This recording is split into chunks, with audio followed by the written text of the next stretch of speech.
Peace. Shout out to everybody in the building. If y'all can do me a favor, jump on the like button, of course. And also share the video out to your Facebook, your Facebook groups, Twitter, IG, TikTok, you feel me? All that.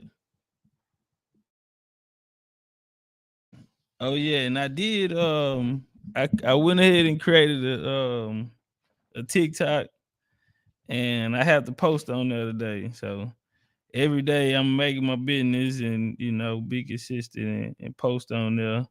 So y'all go follow me. It's BCU underscore Chief Topcatz.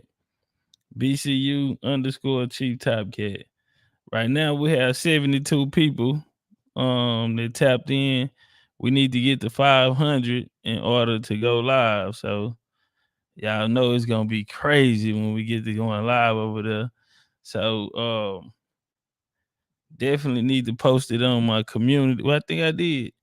So yeah, we definitely need the people to get out there and tap in. We need a few more people to tap in, get to 500, and after that, you dig, we can we get to go live, and once some Jaguars and it's basically it's over with for you. We are not afraid to say that we are conquerors. That's what we do. We are bringers of civilization. And we intend to do just that in TikTok land. So they don't know what's coming. Shout out to the people who've been there. But we're on the way.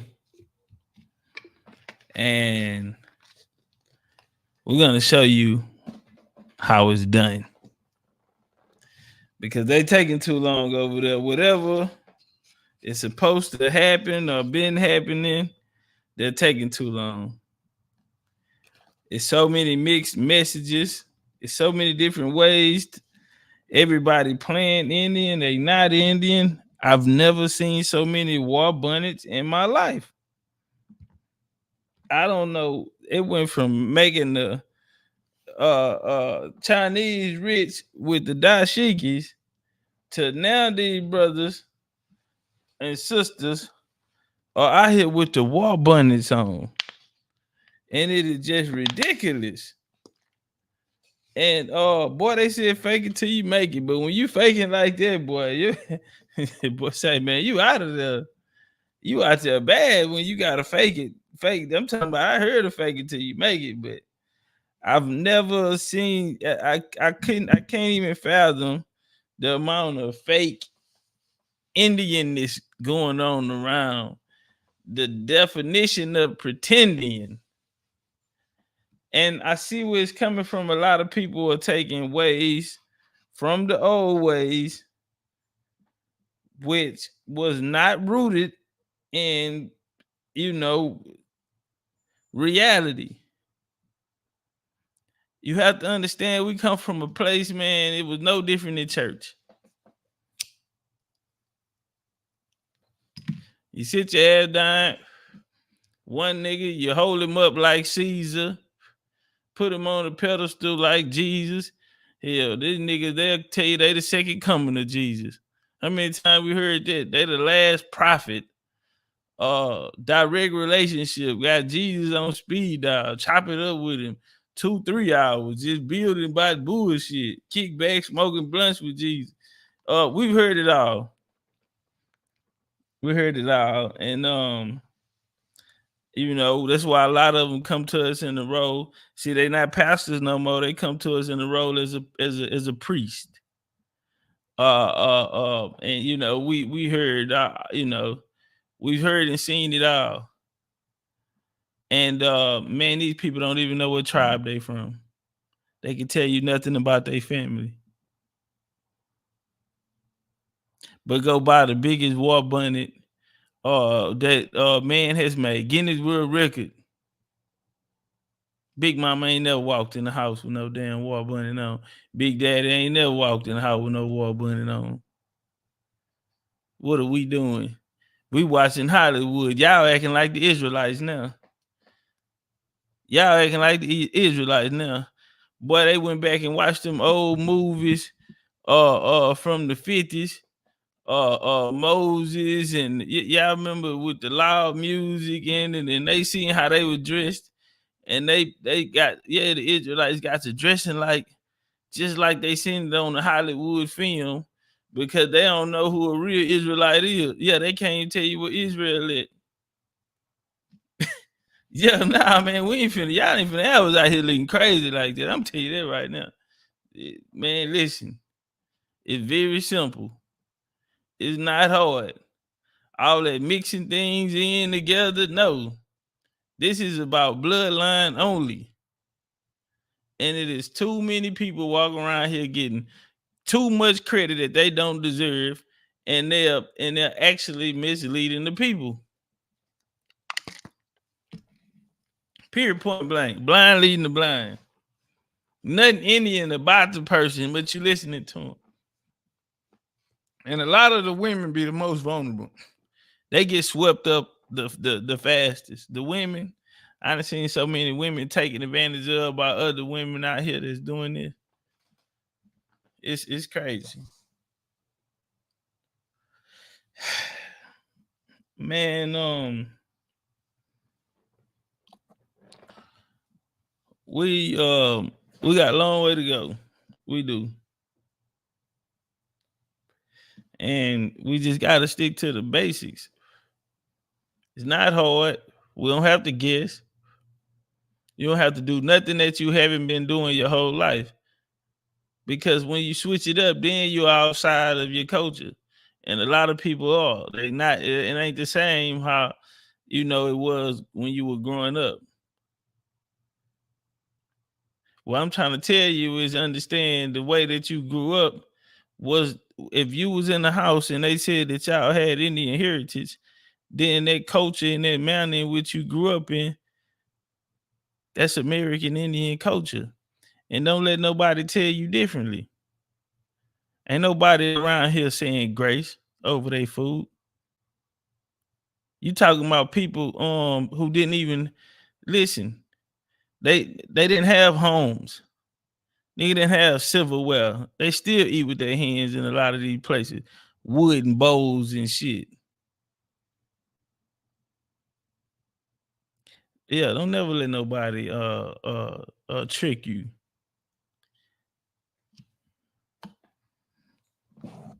Man, we got a quick bill, man, that I want to go through today. Shout out to the lady at Unscrambled. Sister Freedom, know everybody and their mama. But I appreciate them letting me come on and was on, come through, chopped it up. I had a little time. And a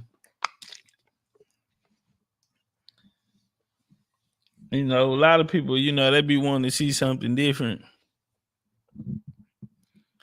I'm being, my objective is not to debate.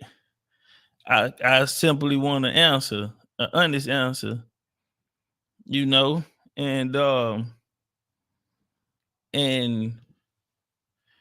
in a debate you'll get your answer, but it's another way you could go about it and you can still get the same understanding.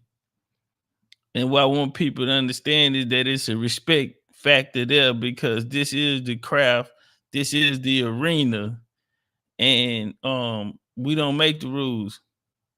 This is one of the oldest games in the world, thinking man's game, and it has never been nothing above it.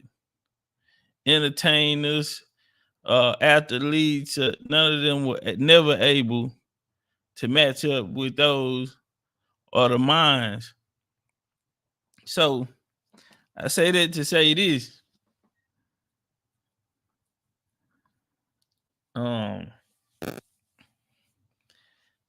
you have to respect the craft.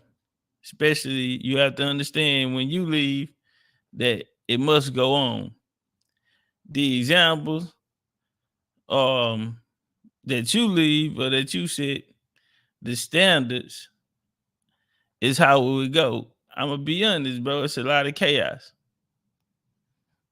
You know what I'm saying? A lot of these people come on the panel. Once I leave, it's kind of chaotic. I'm gonna be honest. It's a whole different energy. And because a lot of people don't respect the game or they're not here for the same thing. They're not mindful of the next generation that's coming up and actually building a platform for the next generation, because they're actually trying to build something for themselves. And we seen through history, through kings and emperors and chiefs that ruled, and what how they end up meeting their fate. A lot of people wasn't good to a lot of people. A lot of people wanted power for different reasons. A lot of people used their power and influence for wrong versus righteousness. So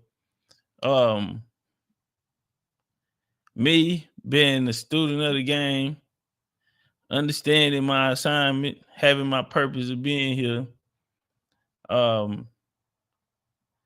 one thing that I understand is that if I'm here in representation of my ancestors, y'all, we grew up alike. One of the things was you respect your elders. And the number one reason is because you weren't raised like that. So morals, principles, integrity, these are the things that come from the home. And so these are attributes or elements that come out of an Indian home. They coined it Southern hospitality. I had a person tell me not to say no ma'am or no sir. They weren't raised to say that because white folks had you say that. And that's not true. That comes directly from my culture, because you're gonna respect everything around you. Because this the universe, homie. What you put out, you shall receive. And so if you want respect, you're gonna have to give it. And last but not least, we must always remember that the gods are watching.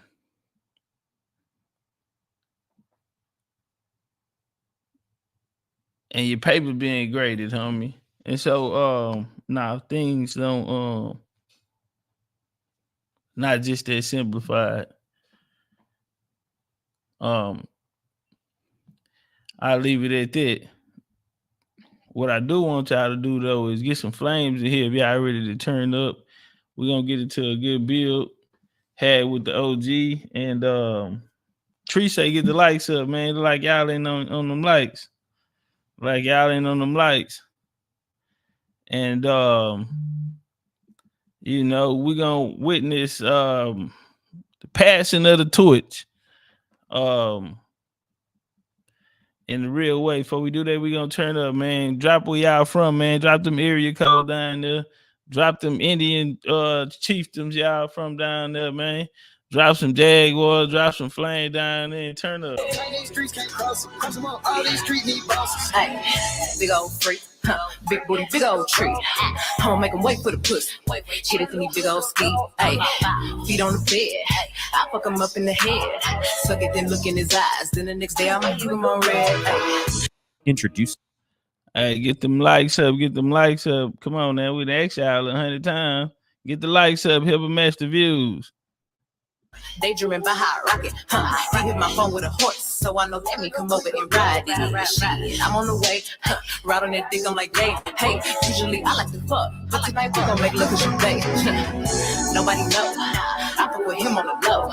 We never show up together, but I text him when I'm ready to go. Hey, I had a couple of shots at the bar. I'm finna play with that dick in the car. I got him swerving and breaking the law. At least when I'm sitting so nobody saw. Nobody like me, huh? Get what you need like me, huh? Ain't nobody got a funny tiptoes and roll to the tip like me, huh? I got him the body, fiending. My body get drug and he need it. He begging me for the treatment. He throwing fit when I leave him. He like, hey, let me roll, let me rub on you. Look at Drea throwing it back. Drea don't hurt nobody.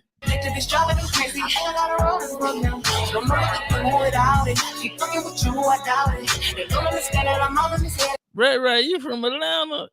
I did not know that. Ray out of 4, you from Atlanta? Hey.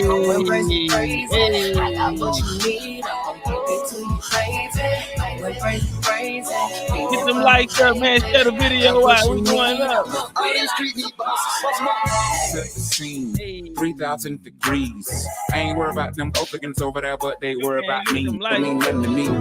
The street, we keep in the street. Right now, I'm riding this boy. You stay in your feelings, you never my boy. I can't come to the hood, I pull a decoy. Another body dropping this in my name. I'm going to LA on a private plane. Could never come back in my family straight. I'm touchable, no picture, bitch, too paid. Skeleton, cardiac, blood diamond spades. Pull up too deep like a fucking parade. On jealous ass niggas try to fuck up my pay. Next door, Aurora's color the rain. I put wiggins in my wrist and my neck and my ears and my motherfucking chains. Bitch, trip out the trenches, I know you gon' need me. That go through the motherfucking plane.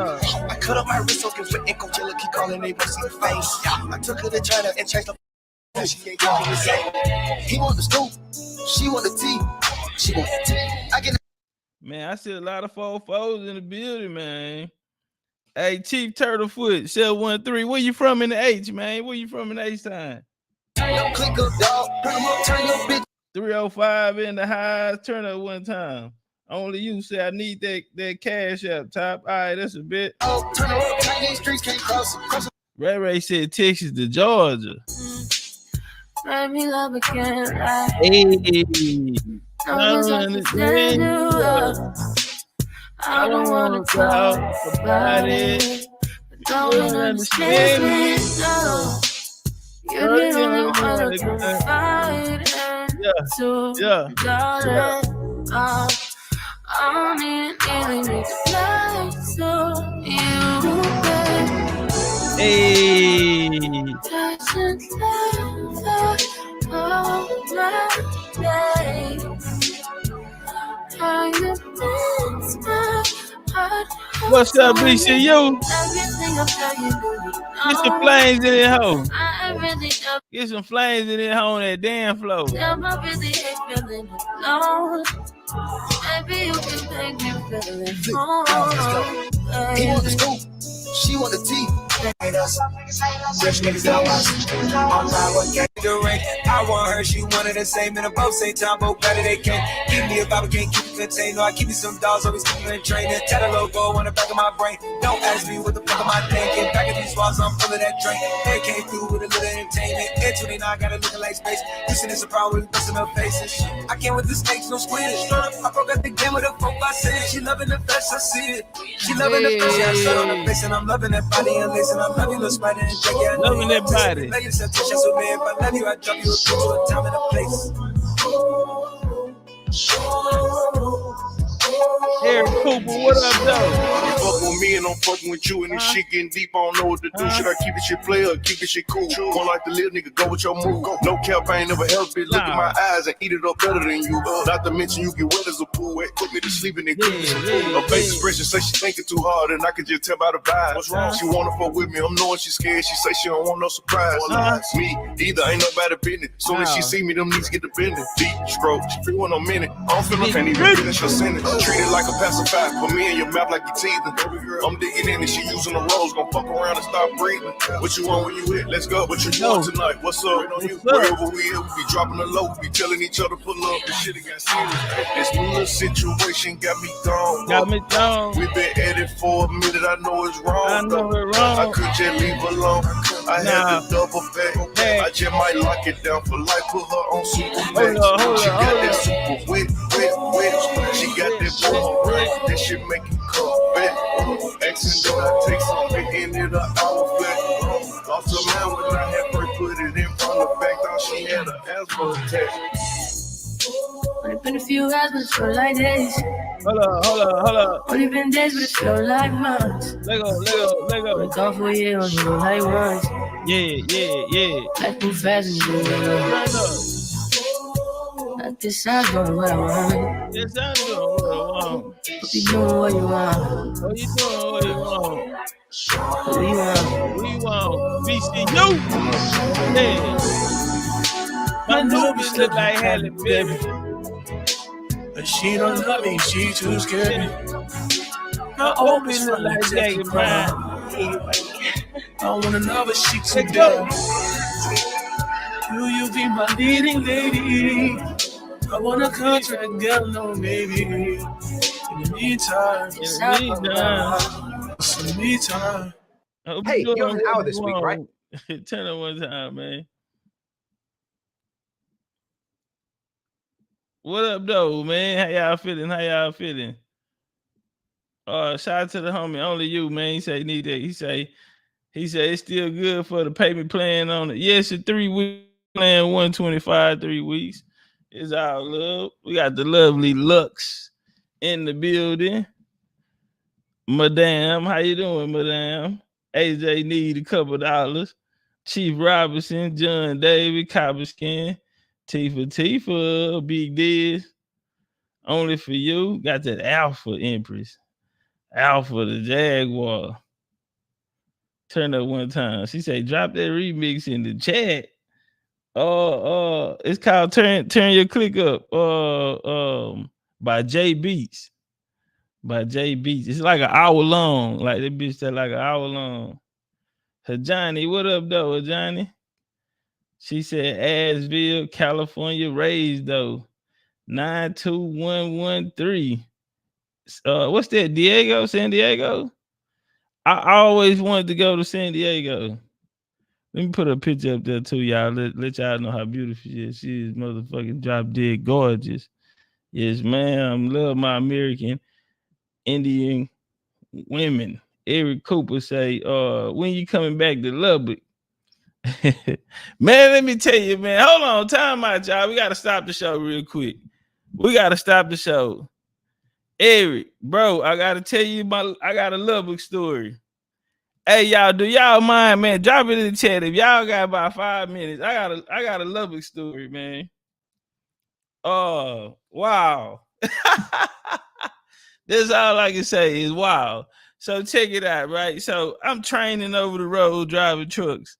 And I'm with this trainer. This nigga's a mark, you know. I ain't feeling cuz. But we in a place called Cactus, Texas. Way at the top, man, up there by the border, man. This nigga didn't pre-trip the truck, man. Motherfucking belt popped on the truck.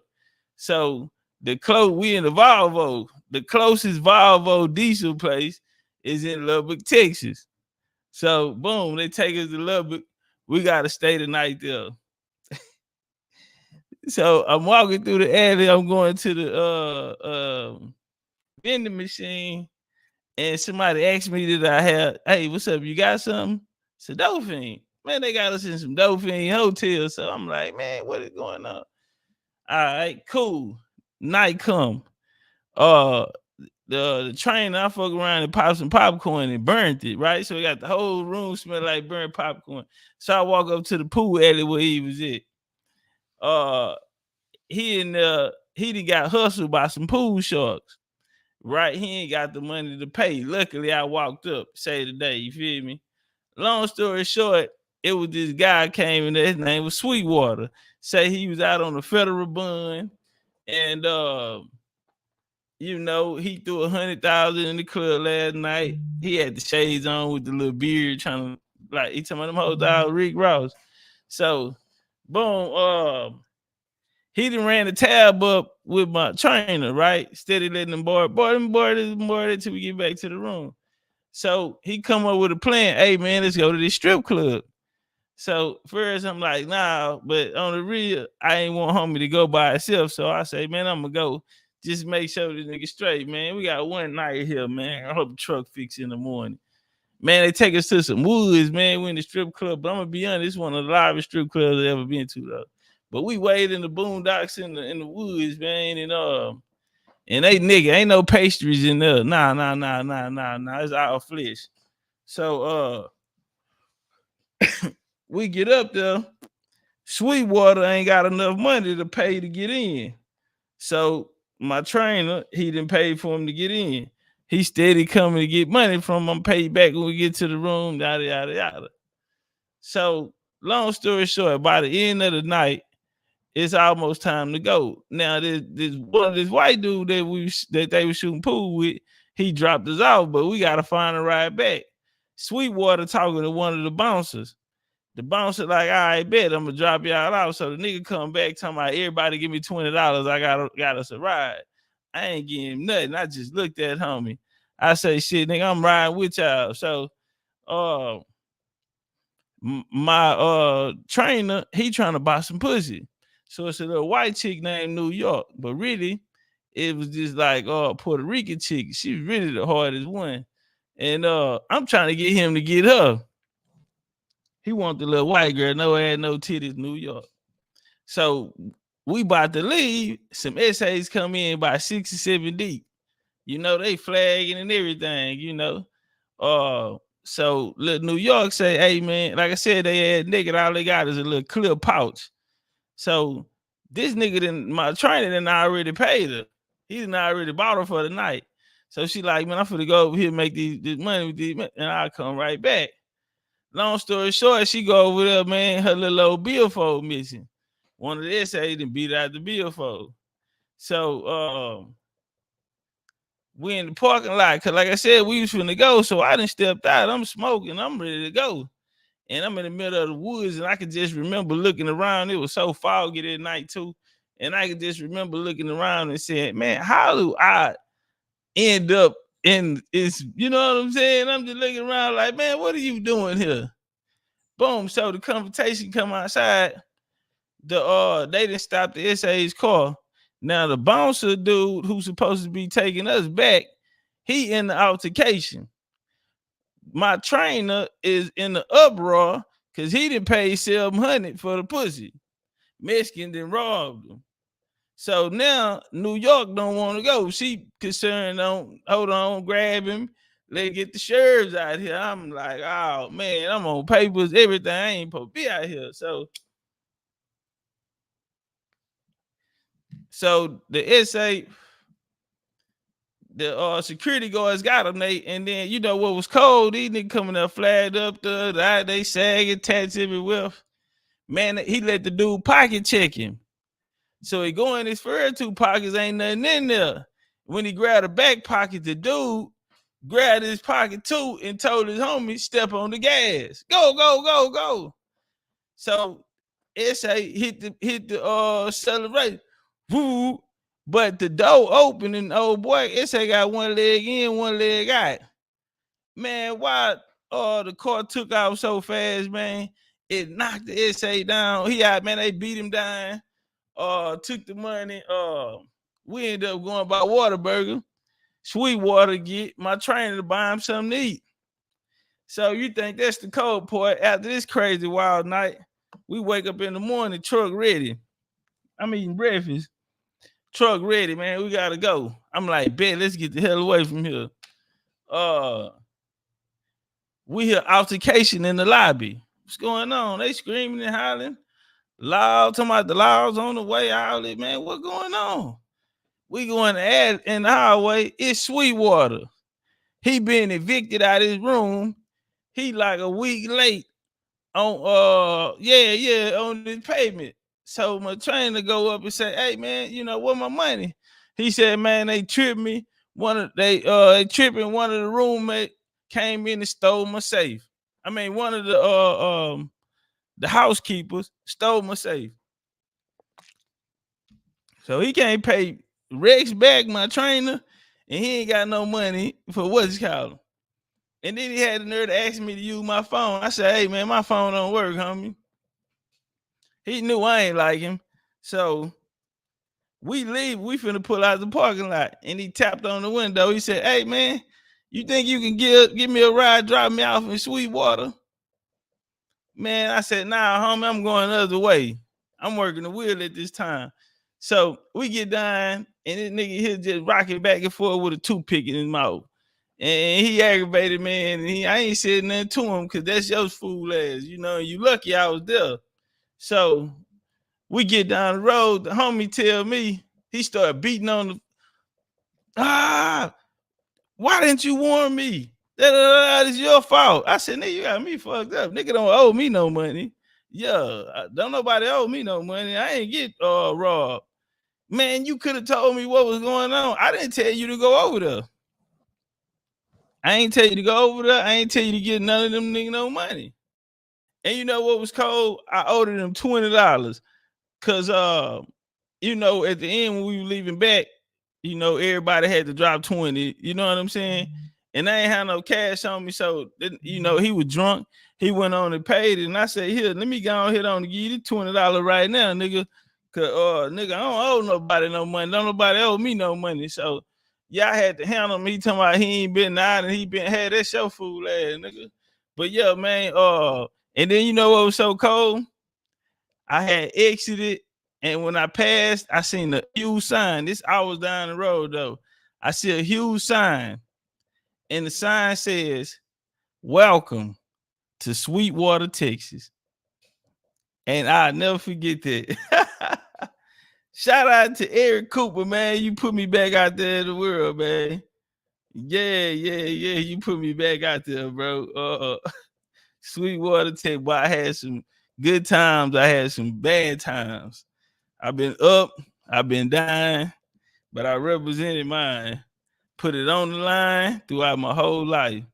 But I'm gonna live my life until I see to get it right. Nah, for real though. Sweetwater, Texas, man. Ain't that some shit? Shout out to Eric Cooper. Shout out to the homie Talik. Man, you know what? I was gonna come through there, man, today, man. My little kinfolk in the ward, he just now called me before I came on. And I'm kind of nervous that he gonna call in the middle talking about come pull up now. You know, but yeah, I was gonna be right there in the ward. So I say, man, I was gonna swing through there and holler at you and get some of that candy, but I'm gonna give it a little time, man. Hopefully he don't call while I'm on. Shout out to everybody in the building, man. Hopefully the likes matching the views. And he said we got a show in the ward last night. Okay. Shout out to Chief in the building.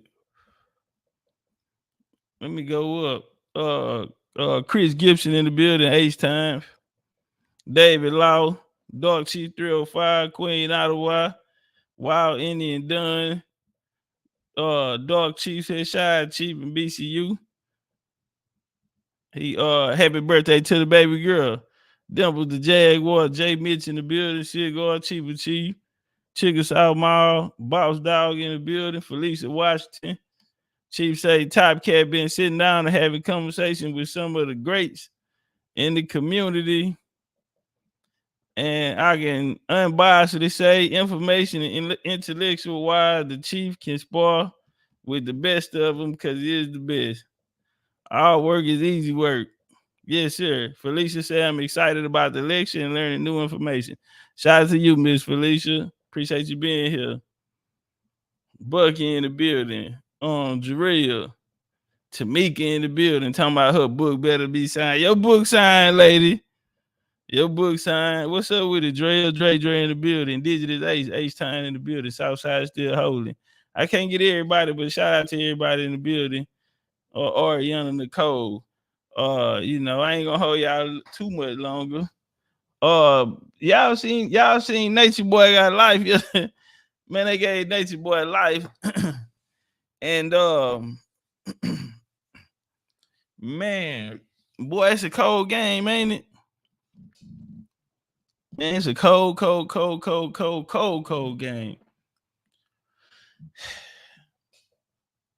What have these doctrines done to our people? What have they done to us, bro? The people that you know we put on a pedestal, man, and need, man. it's crazy to me for you to be pushing the line for over 100 years, and then 100 years later in 2024, you're still asking us to do the basic things that should have been applied and should have been in the foundation already. And I don't like it. I don't respect it. Because you should be growing. And we look at them, from Jamal, Pharaoh, Polite, man, Elijah, Noble Drew Ali, man, it just been Dr. York, and many, many more, man. And it's like, who can the people trust? Why should they trust somebody? And so it's evident that this black paradigm, black leaders have failed miserably, even in this time, short-lived. We got people out here like Yada. Yada been faking since you never heard Yada say Sabi name until Sabi died. He came out here and lied to the people talking about he met a dude and we can't know the dude because the dude died, the nigga who taught him all this. And then his wife showed that he been ordering herbs off Amazon and putting them in packages and selling them whole for a couple $100. Just the deceit against the people. Niggas get on the internet, man. It's just wild to me, man. And our people been, and mostly women, being taken advantage of by these false prophets. And it had been no, they are free to operate. Nigga had you in Africa for years and then turn around and have you in America, and they're misteaching the people and not even apologize, just moving on and claiming that, that they're still learning. Then you shouldn't be out here. You shouldn't come until you're ready. In the mystery schools that they speak about, you will leave as a child and you will come back. You couldn't teach it till you was 30. You couldn't, it was different. It was rules to the game. And now anybody with a Gmail, is valid. We got so many people on here, been here for years, and outside of YouTube or the little community space of YouTube that they are known in, don't nobody know them.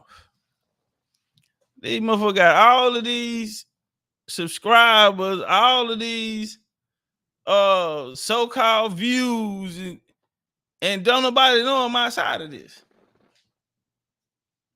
It ain't adding up. There's no camaraderie, there's no real unity, it's competition. And there's no need for the competition. Because when I look at, I see a lot of frustration. Frustration that people feel as though that they should be in a certain place at this point, or that they've put in so much X amount of work that they should be recognized for it. But at the same time, these people wanted to gatekeep. They wanted to gatekeep. And so, man, we come to a day where I told y'all, coming from this last trip, it was so spiritual, and the ancestors told me to not focus on time. Don't focus on time. Live in the moment. Enjoy the experience. Because when it's all over, that's all you left with are those experiences.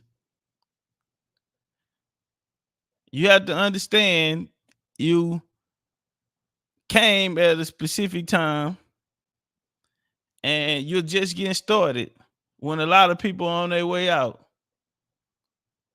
And one thing for certain is somebody's gonna have to have the keys. Somebody's gonna have to keep it going. And out of all of those people that I sat down and talked with, before we ended the conversation, they said the same thing. When we walked in the museum in Galveston, you know, God pulled my card, told me if you stay ready, you ain't gotta get ready. Y'all remember that, huh? I need to find and play that clip. That was powerful. But he shook my hand. He said, "You're good, man." And we need people like you to tell the story. I was here to meet you. Because the ancestors had a message for them. They need their story told. And if we be honest, a lot of people can't tell this story. And that's why when we hear conversations about America, we never heard the details. We never heard the interior parts. We only heard what was given to us, the basis and the regurgitation, and it never resonated with us, so we can never see ourselves as it. And that's why you see people with war abundance and all this other craziness, making fake tribes and all this craziness going on. When if you come from the bloodline, then there's no need for all of that. No need to sign paperwork, nigga, if you come from the bloodline. It's your birthright.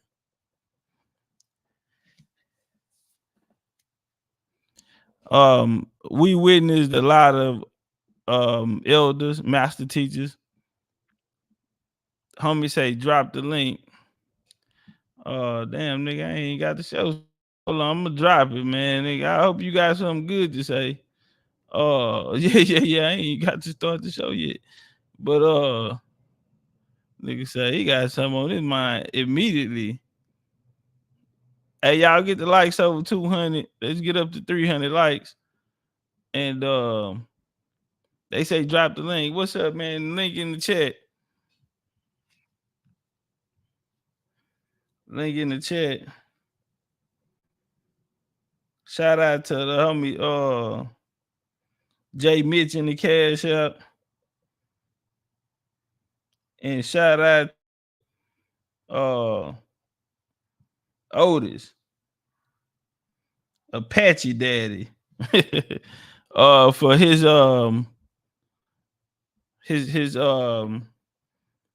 payment plan on he about to become a Jaguar. We have the lovely Miss Lena Laurie in the building. What up, Lena, the guardian angel? Turn up one time. What's up with the family? What you got for us? What's the word, bro? Oh man, slow motion. Better than no motion. Man, you already know what it is. You know, I've been hearing you talk to what's his name? Brother Phil, Dr. Phil Valentine, and what's the other brother name? The Morris brother. Ties to Rick Baby. Right. So what is your you going back and forth with them? What is your you know, where you trying to go back as sport? You know, I'm trying to understand that. You know what I'm saying? Well, I don't understand the question. I'm trying to understand, why are you going back and forth with them for what? Well, it was a dialogue. So within the dialogue, people engage in a back and forth conversation. So it was a simple dialogue. Cause I came up underneath them. I think we were around the same age. You know, I'm in my 40s right now, so I came up underneath them, and I know it was a lot of misinformation. You say you think we the same age? I'm not in my 40s. Yeah, you may be in your 20s right now, but what I was gonna say is that the brother was he was bringing out to you last night that instead of us trying to go at, you know, our elders, why don't we just, you know, go off the, you know, what we got from them and keep on moving? So why is it like a certain thing as far as like trying to say what somebody is wrong? Because somebody gonna say you wrong in 10 more years, bro. I doubt it. And that's something that I can say. I've been here going on 4 years in April, and nothing I've said has ever been debunked. And so I've been consistent. I don't get enough credit for that. So one of the mistakes I won't do, if you heard Abdullah Bay the other day in my conversation with him say he cried at night because for 25 years he taught his people the wrong information. Who was that? Who was that, brother? Abdullah Bay, right hand man that ties to Reed Bay. Okay, that's one of the Moors. Correct. Right, Yeah. right. Who else did you prove that was wrong? Well, it's not about proving nobody wrong. My intention wasn't to prove anyone wrong. My intention was to get the truth out of them, to ask questions and see will they be honest. And now, and through their questioning and through the respectful conversation or dialogue, they were honest on a lot of things that people have been believing in. But I think I could be wrong, brother. I could be wrong, but I heard you, because I've been sitting back in the clouds. But I could have heard you say that a lot of the different brothers, they was wrong over the years. So I'm kind of on their standpoint as far as yes, sir, they were wrong. They were wrong. Yeah. So what I'm saying is that what's not gonna make you say that 10 more years from now that you're not gonna be wrong? Do you have a mother and father? You personally? Yes, sir. Yes, sir. And you know your mother and father's name? Yes, sir. Yes, sir. Well, I'll never be wrong, brother. Cause that's my only message is to know you, know who you are, and your siblings. Who's your mother? Who's your father? Who's your family? What's your story? I never go wrong. This is the message of the gods. It's bloodline. It's connecting people back because these doctrines and these master teachers brought information that we did not receive in the house. It was something different in the house. But you do use the Bible, right? I do not use the Bible. I'm not a Christian. No, I'm not saying you're a Christian, but I'm saying you use the scriptures, right? Have I read the Bible? Yes, sir. Yes, so I ain't say nothing about you being a Christian. I never said that. Am I right or wrong? No problem. But yes, sir. I have read the Bible. Yes, sir. So am I right or wrong? I'm not. Yes, I read the Bible. You're correct. I read the Bible. Okay, so we get understanding right now. So you done read the Bible, right? Yes, and sir. I've heard you use the Bible, right? So why do you use the Bible? Well, maybe if I use the Bible, maybe it was used in the context of the conversation. And so if it was a conversation on the Bible, I would source the Bible. Simple. So if it was a conversation used on the Bible, okay. All right, I got you. Hey, Hakeem, you got to give it access to your microphone and your camera in order to come up, Hakeem. So go out and try it again. I'm gonna drop the link again for you. Go out and try it again. You say try what again? Nah, somebody else trying to jump on the panel, and they didn't give it access to their device, so they got to do it over. Yeah. So with you, let me ask you a question. Did you have a problem, or did you feel some type of way because I had a conversation with these people? Yeah, I mean, the reason I had a conversation about it is because me and what's the sister's name, Dosey? We have been talking about over the years that me and my family, they brought up the Indian aspect, right? So I had no problem with that, but what I was trying to tell my cousin, my older cousin that's out here in Chirac, out here in Chicago, is that a lot of people, they're not gonna understand that because it's just, it's something that's subjective. So you're not gonna hear objective opinion on that. So it's gonna be a problem with that. So how do you deal with that? I deal with it. I'm a fair guy. I would like to think. I'm unbiased. I'm righteous, and so if it's either right or it's wrong. Yeah. And because the people's sake and future lies upon this. So when we have these positions, it's not okay to make mistakes because these mistakes trickle down and other people are affected.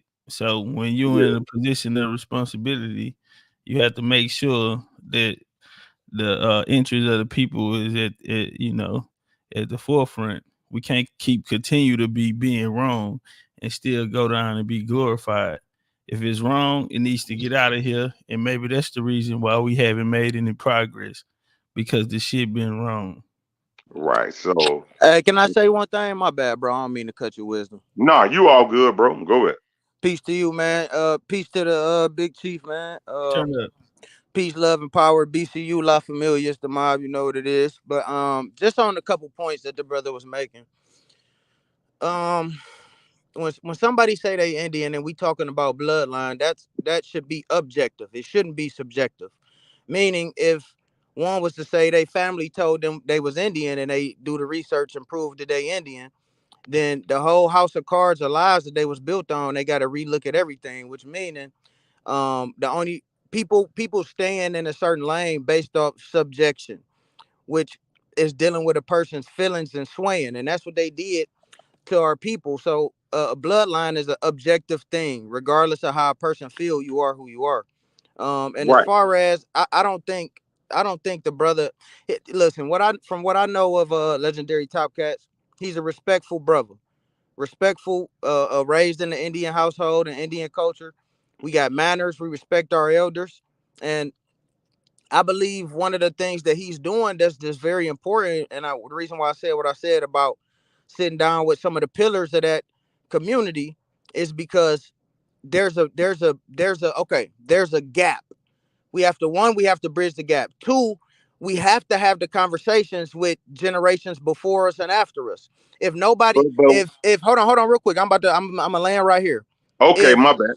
No, you good. But like you said, like, why we just don't go with what they give us? Because what they've been giving us, it ain't resonated, it ain't been right for our people, right? We understand through the information that this shit was all a setup to get us off of the land, get us off our square.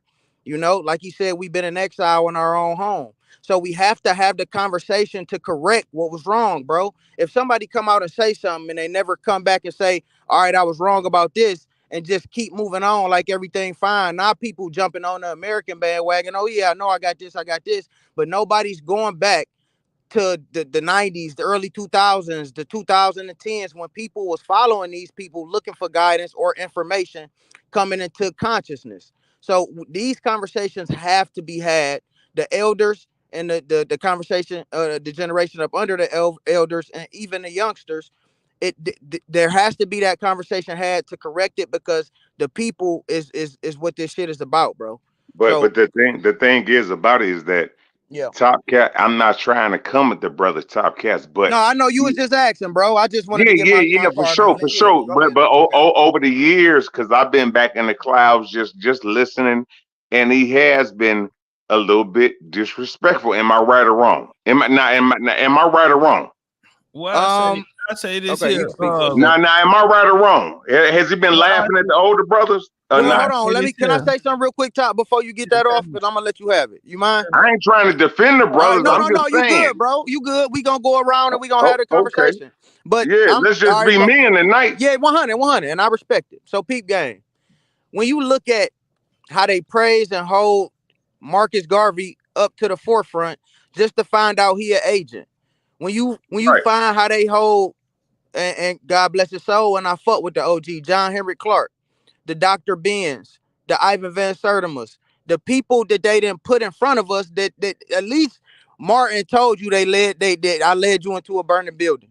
You feel me? So when it comes to the people, when he's debunking this Pan-African or this information that they've given us, and that these societies that the people that they work with, the pale skinned people that they work with, is giving us, he's just pointing out who did what and what's what. I ain't never heard him disrespect John Henry Clark. Maybe a nigga like, cuz over there, somebody that's still doing it, that's talking shit, but he don't just disrespect these guys. He didn't disrespect Marcus Garvey either. He simply point out the facts, talk a little shit about how it was wrong, and keep it moving, bro. That's what I've seen from him personally. So I wouldn't say he always give high praise and honor to John Henry Clark and Dr. B and them. He show him love, but he John also Henry got Clark, a duty to tell the truth, bro. And now I say this here, and I ain't trying to come at you, Topcatz. I ain't trying to come at you, bro. No, it's cool. Check it out. Yeah, I ain't trying to come at you, bro. Disrespectful, yes. I'm gonna be honest. I have a duty, and I understand the power of my voice. With Indians, with warriors, and it's a war. It's a war for the minds of the people. I had a friend, Ashley, man. We had went out, and she told me, if you're gonna plant your flag, you're gonna have to go after the masters. And I told her no. And that went for a year. In my debate against Jabari, I had a slide in there with John Henry Clark. I said, I got too much respect for you. I'm not even gonna do it. I skipped that slide. Later on, my position changed because I understood that we, as American Indians, we're gonna have to stake our claim. We're gonna have to fight for everything that we're gonna get. And so, yeah, I did get disrespectful because they not on my team. And if nigga not on my team, then they gonna get rolled over. And but it's not wrong with that though. Top. My thing is, it's not wrong. Just like I was trying to tell the brothers, necessary. It wasn't necessary. You know what I'm saying? You feel me? Now I think it was necessary. It was necessary because this information, you have to understand, no one has ever brought this to the people. That's a fact. Now I'm saying nobody have ever brought this to the people. That's a fact. So this was never supposed to be. Through the conversation I'm gonna show, you gonna see things that I asked Phil Valentine that he know regular people don't know this. A lot of times he gonna laugh and he's gonna avoid the question because these are things that niggas don't talk about on the esoteric level. You know what I mean? So I understand, and I ain't pressing how I could have, but I did ask the questions that I felt the people needed to hear. Was the Pan-Africans good or was it bad for us? He admitted that they worked with the colonizer. And I told him we can't take what they gave us because that would make us an accessory to colonization. And so a lot of people didn't feel like I deserved to sit in front of these master teachers. But when the tape is being rolled back, it'll be evident. Because I'm gonna be honest, and it's taking that from nobody, and I respect them all. But right. if it was real time and the clock was on, right, easy work. Easy work.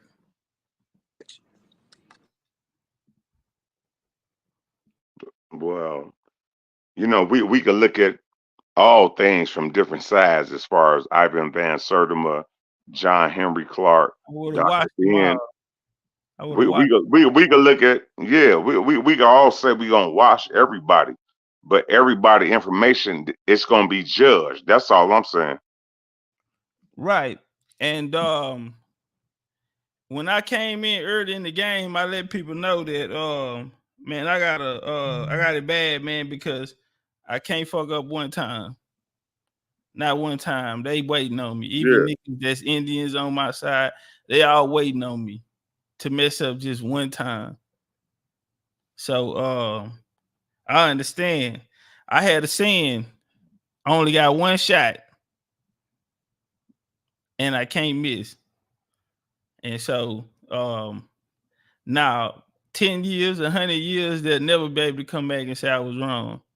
Because this is not about me. My message is about you finding your story. We're not historians. We're my historians. So if you know who your family, your parents are, then your parents had parents, and their parents had parents. And your job is to go find them and find the story of who you are. And that will bring you true knowledge of self.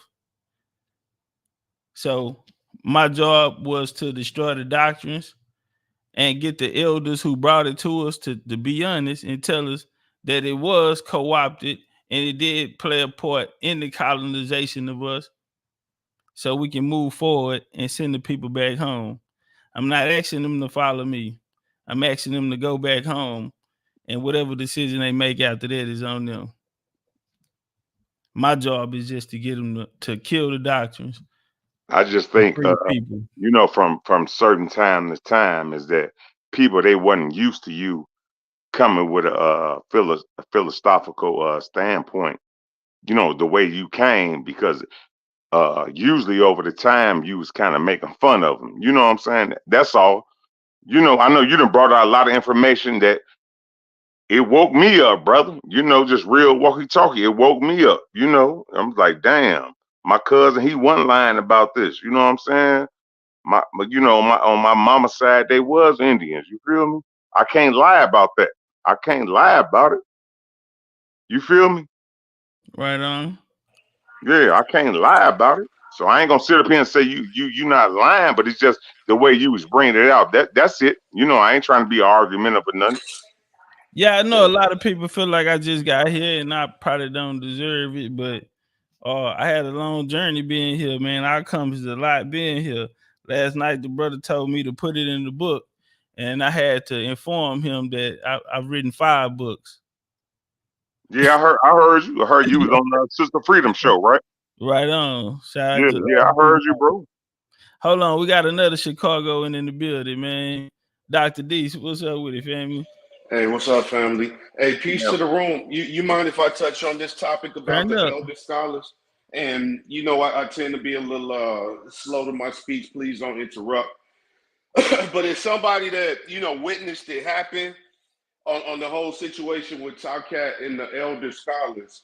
The first thing I will point out is anybody that studies literature, right? One thing that we miss in our community is that you're always, before you crack a book, you're supposed to study the author. Now, that's different if you study in fiction, and that's different for a lot of people that's really in the Bible, because the people that read the Bible, they're used to taking the Bible as God's word. They're not used to actually looking at the text behind the Bible. A lot of them have never looked at the Septuagint or the Masoretic authors, or, you know, all of that stuff. They're not. That's a part of being the true scholar, is you have to look at who wrote the books. That's part one. And another thing about, just to touch on Topcatz, what I always respected about him, he kept it fun, bro. Like, that's one thing. How, and that's why when, like, bro, how do you make reading history fun? That's not easy as a lot of people think it is, bro. And so when we go through these guys one by one, and as soon as Topcatz said it, I remember before he did that particular set of lectures, because obviously he's trying to pump the lectures up. He did the work. He did the 600 slides, the 700 slides, and he wants people to come out and see it. So he's pumping it up. He's making it funny. He's making it controversial. But behind all that, what I saw is somebody who's really read these guys' work, that's got J.H. Henry's books. Not only do I have Sheikh Anta Diop and Ivan Van Sertima's books, I purchased them for my little cousins in Chicago, bro. So I'm there. You understand? I've been there. I've done that. But one thing he said, and when he said, I knew exactly what he was talking about. But when you really take the emotion out of it, this is what I need to say to you, big bro. Sheikh Anta Diop is a West African writing about Egyptian history. So if Sheikh Anta Diop is writing about the connection from Senegal to Egypt, okay, cool, that's his story. Ivan Van Sertima is from South Africa. He's from Guyana, where the Olmec and the Maya are. Now, granted, us Mississippian cultures, you know, the Choctaw, the Kasadi, the Chickasaw, we found our connections with the Anahuac and all of those. But at that point, the Ivan Van Sertima was active.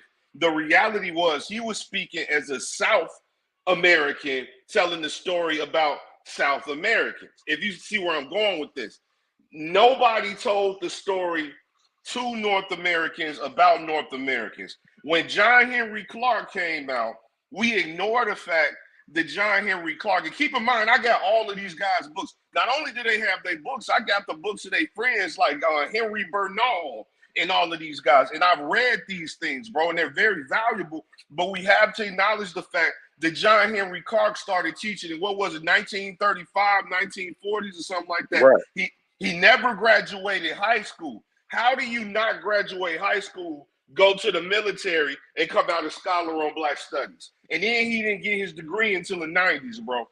His entire but how would we say this? With I'm coming out of Chicago. It sounds kind of agentist, bro. If you were Chicago, listen, bro.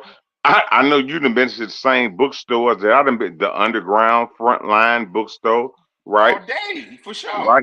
So it's not too many bookstores that's out here, but when you look at Chicago overall, it's the Indian culture. When you look at Illinois, it's the Indian culture.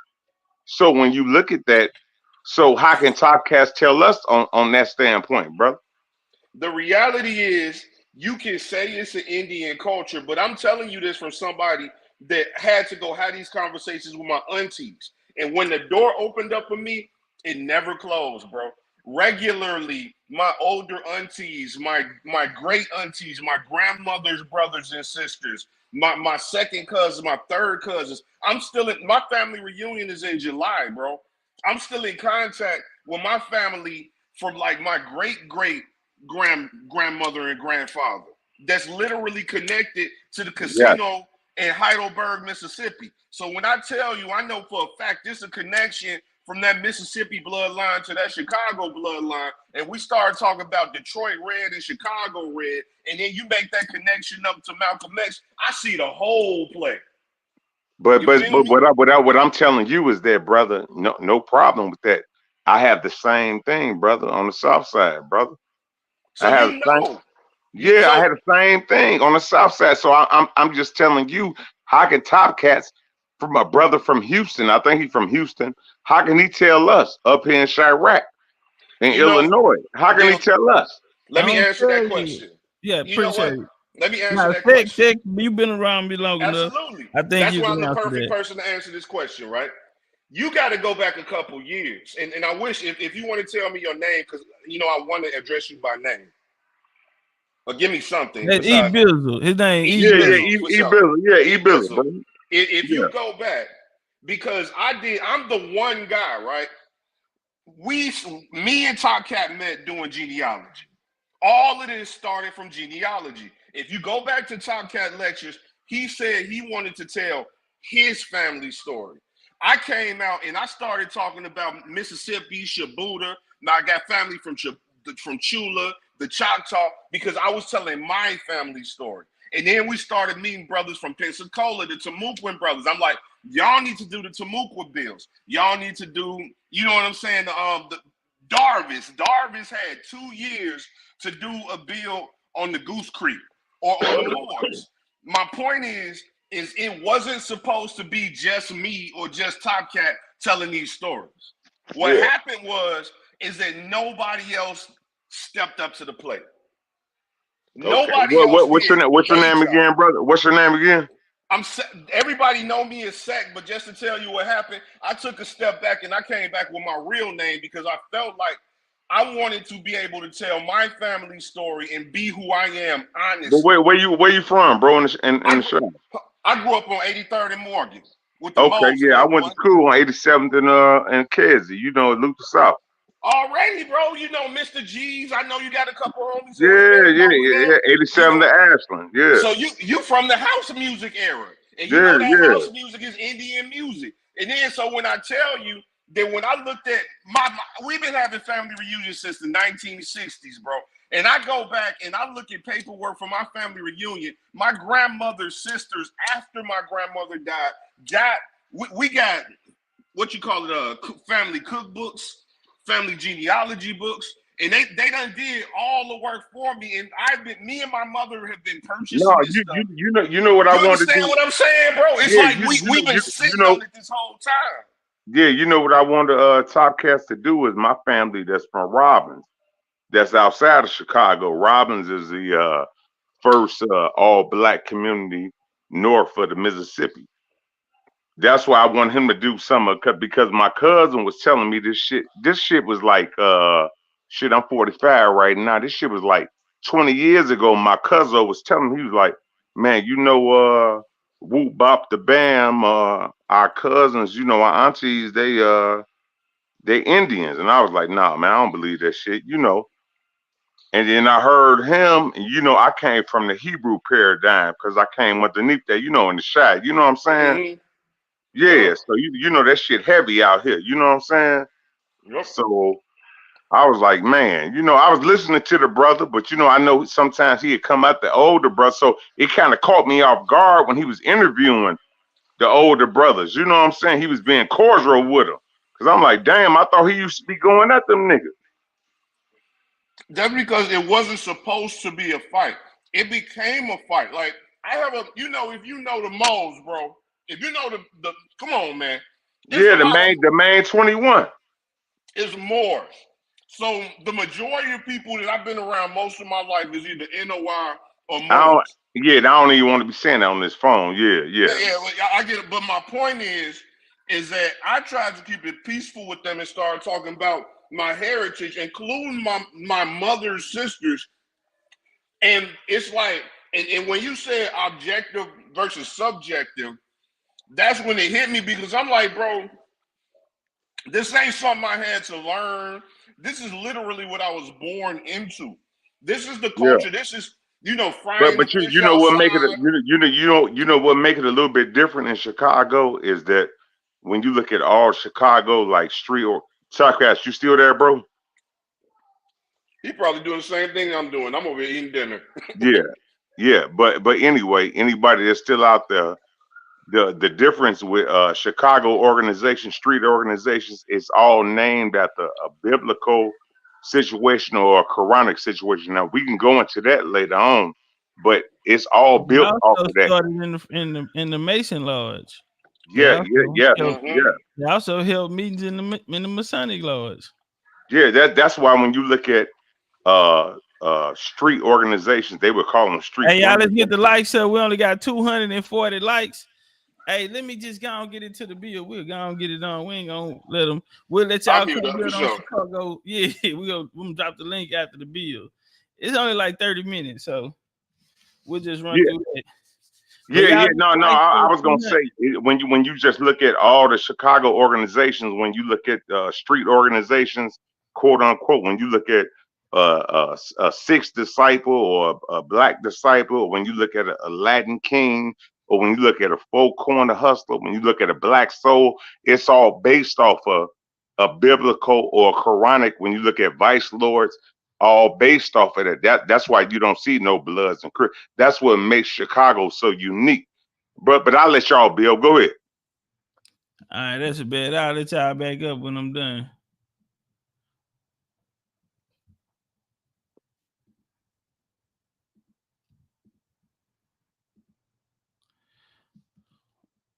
Awala, how can we help you? Mr. Williams. Mr. Williams.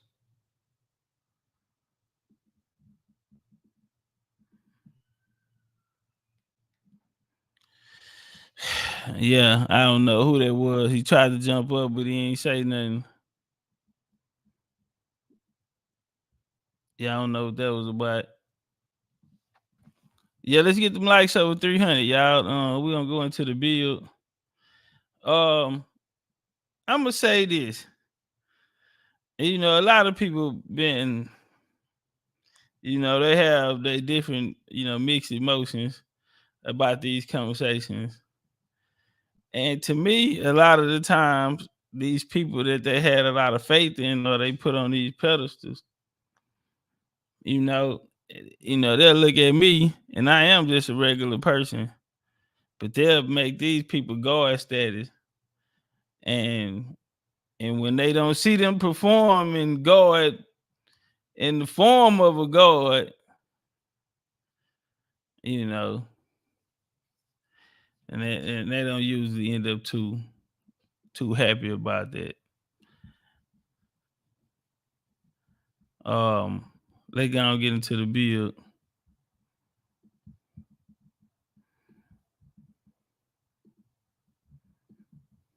Nearly 40 years. I started a group called the Underground Metaphysical Society in New York City back in the early 1980s. I had a co-partner, my wife, my first wife, who had my children, and then I had a second wife, Queen Afua, and helped her with her books in dealing with something called The Sacred Woman, and also dealing with another book where I... Hey, for those asking for the link, just give me 30 minutes and I'm gonna drop the link back down there after the build over with. Give me 30 minutes and then I'll drop it, and then shit, we can thug it. Gifted her the 12 Principles of the Sacred Woman. I forgot he was married to Queen Afua. I went on to write another book called The Wounded Womb. I'm right now writing 7 books simultaneously. The first book that I'm actually focusing on is called Cosmic Codex, Book of the Earth. My wife and I, my wife, my present wife of nearly 20 years is Dr. Nalani Valentine. You will see her book soon coming out. She went through a serious health challenge and came out where everybody thought that she was not going to make it. In her book, which is going to be a bestseller, she is going to essentially speak about that. You can pre-order it online, and we can speak about that a little later on. From there, I've been doing naturopathic. I'm a doctor of naturopathic medicine. My PhD is in hygienic science. I'm also in receiving mail, which is actually... There were melanated people already on these conditions. And you had somebody by the name of, what was the name of this gentleman who went before the United States corporation and tried to bring us back into the corporation. And they said that he, in the trials, that he was 3/5 of a man. Do you remember that person? Yes. Yeah. Well, he pretty much was a traitor. But we look at him and say, oh, they're trying to talking tell about us Dred Scott, child. The Dred Scott. You're 3/5 of a corporate entity, and that's the power that you had. He talking about the Dred Scott case. Men to vote, and you had from to come into their corporation. Then you'd have to need 3 people to vote on one issue for you to represent one person. You see, and God, his name. If you can help me with the name, Dred Scott. Just went right out of my head for a minute. But he essentially became a kind of spark point for us to say, well, they called him 3/5 of a man, and that's what they did to us because we're Africans, and they didn't know. No, they're not really understanding how history works, and they don't understand how business works. You see. And the business of corporatizing us happened with George III. Remember that so-called, what they call the Revolutionary War? Yes. Well, that Revolutionary War was fought for the very purpose of getting us into the corporation to assume the debt of King George.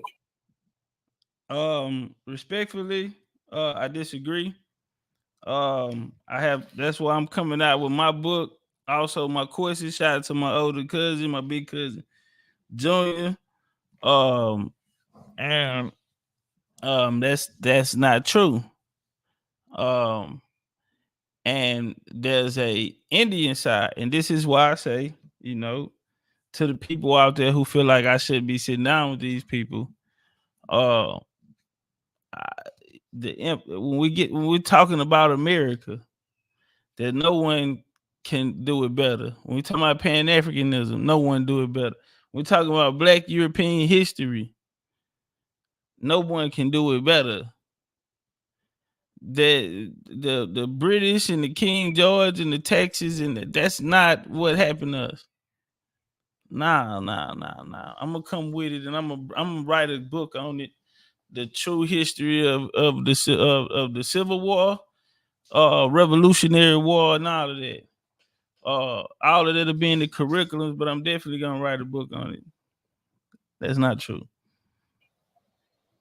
And we're missing the homeowners. See, when we tell a story like that, then we give the foreigners more power than the people who are at home.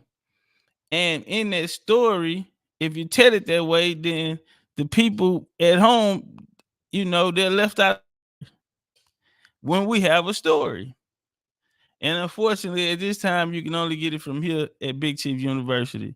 So why y'all don't have a platinum pack? Man, shout out, man. We had 2 people purchase a platinum pack today. They didn't even get the discount when they went in there and paid full price. So we'll let 2 people get a discounted platinum pack today. We got 1 person jumped on his payment plan and goddamn turned up. But if y'all in this, master teacher Phil Valentine is gonna tell me that they're passing the torch to me. Now that means a lot. The price should go up, but it's not. Instead, we want to make sure 100 people get a BCU platinum pack, and y'all can have this information. Even though they saying he gonna be, it's your time, young man. Of course, Washington, who was part of the nobility, the nobility of England, he had relatives who were nobles. When George, get them lights when we were up. fighting George was king of both England and France at the same time. Most people don't know that. And what that particular war did was to conscript us into becoming what are known as constitutors. Hey, shout out to Road Lion King. Shout out to Road Lion King. He said, appreciate you, brother. Thought what counts disregards. He said, appreciate you, brother. What counts disregards. So everybody who essentially fought in that war and brought us into the corporation became constitutors. Now, if you go to Black's Law's dictionary and you look up the word constitutor, you'll find that it means, the definition of a constitutor is one who assumes the debt of another. Okay. And so what happened was we assumed 300 likes, King George's debt when everybody came under that so-called constitution. But the constitution, which was the de jure constitution, was actually a commercial constitution between the states, each state being autonomous. The constitution was a script of behavior and how to act in business cross borders. It had nothing to do with us. So we came in, they took our constitution, which was the de jure constitution, and put that to the side. And then the Pope created the municipal constitution. And what England did was to create the 10-mile District of Columbia. Mm-hmm. And the 10-mile District of Columbia was connected to the 10-mile City of London, who ran the District of Columbia. Someone asked, did Phil pass the torch to Topcatz? I will ask you to continue watching. And the answer to that question is yes, sir. There's no other man suitable for the job. And what happened with the so-called 13th Amendment? That's up there looking like a entree. That's when when we were getting ready to break away from Britain, that's when they attacked. Because the 13th Amendment said you could not have any kind of gratuity or anything from that connects you to the crown, like the title of Esquire, right, or lawyer. And everybody in our government right now are lawyers, which means they don't serve us; they serve Great Britain and and a group called the Pilgrim Society. And those are the ones that's connected to the WE, the World Economic Forum. The Pilgrim Society in England is running the World Economic Forum, and Klaus Schwab is part of the Pilgrim Society. Okay, now no doctors want to ask you a question.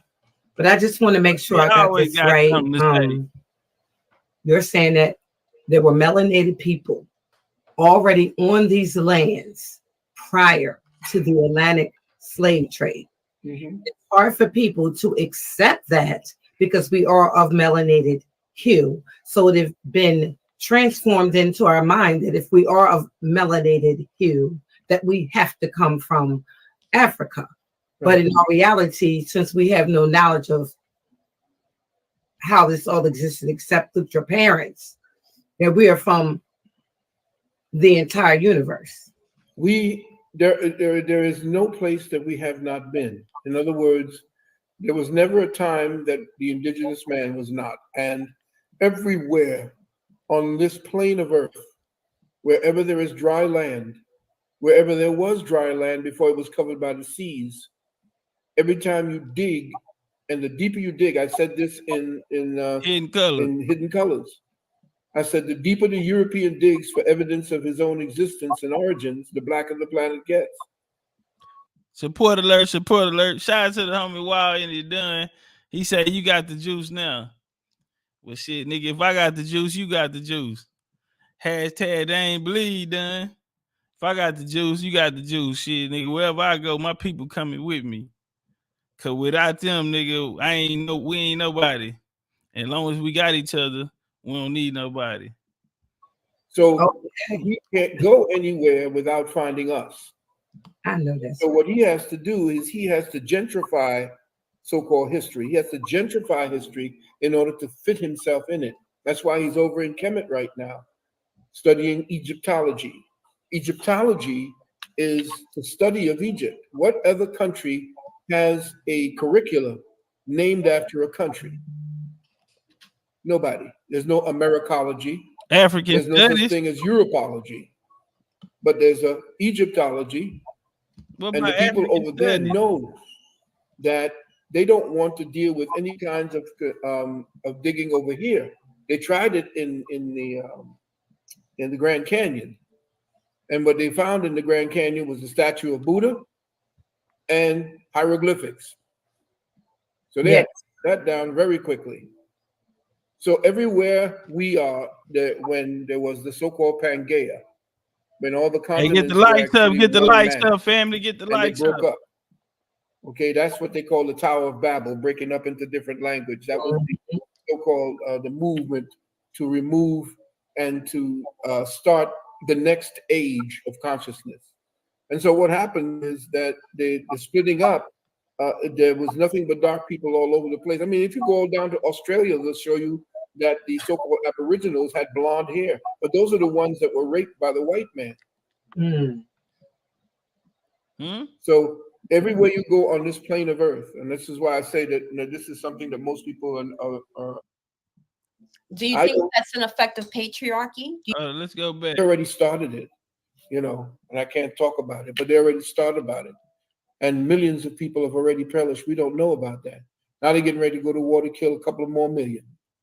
So what I'm saying is the sacred woman is a mindset that causes her to elevate and to give more power to the feminine principle that brings balance, nurture, and the one that teaches the child from the beginning, teaches the child language.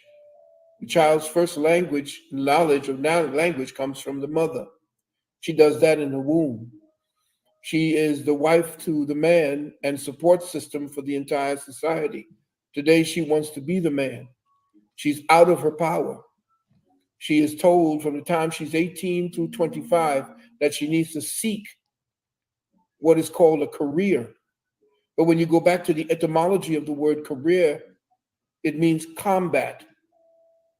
So she has left her throne, stepped off of it, and decided to join men as an adversary and not complementary. And so she wants to play football. She wants to box. She wants to do the things that men do. She wants to imitate men. Maya was the name of Tutankhamun's mother after World War, after the Civil War. When the Civil War was over, the Pope sent down an encyclical that said any histories of this North American continent must be suppressed and should not be taught in the schools. And what happened? The books that you read from the time you're in kindergarten, the books that you read in school all the way up through college have to be edited through the Vatican.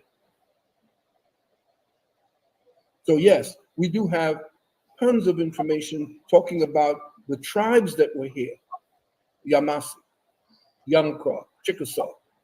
They don't mention those names. They mention Apache. They mention different not the Algonquins, but they're the ones that Hollywood likes to put up there with Geronimo and the rest of these people. These were the amalgams of those who came over from Europe or Asia. I'm sorry, check that.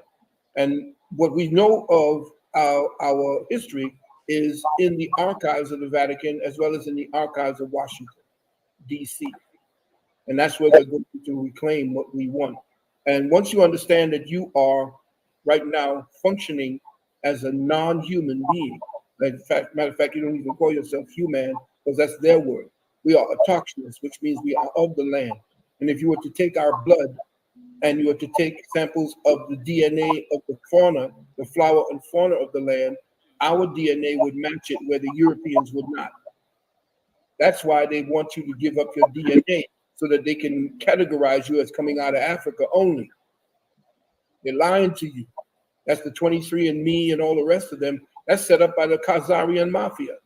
Hey, that's big for a Pan-African elder to come out and say that the DNA test is fake. That was deep, because it was a point of time where they were encouraging it. And so we're witnessing in a time where even the African thought, and let me tell you this, nobody went to sleep and woke up and said, you know what, I'm going to start telling the truth now. No, it was wars that went on. It was wars that went on. And they were defeated. Nah, because now you're not even standing on your square. They've given it up. And they realized that war is lost.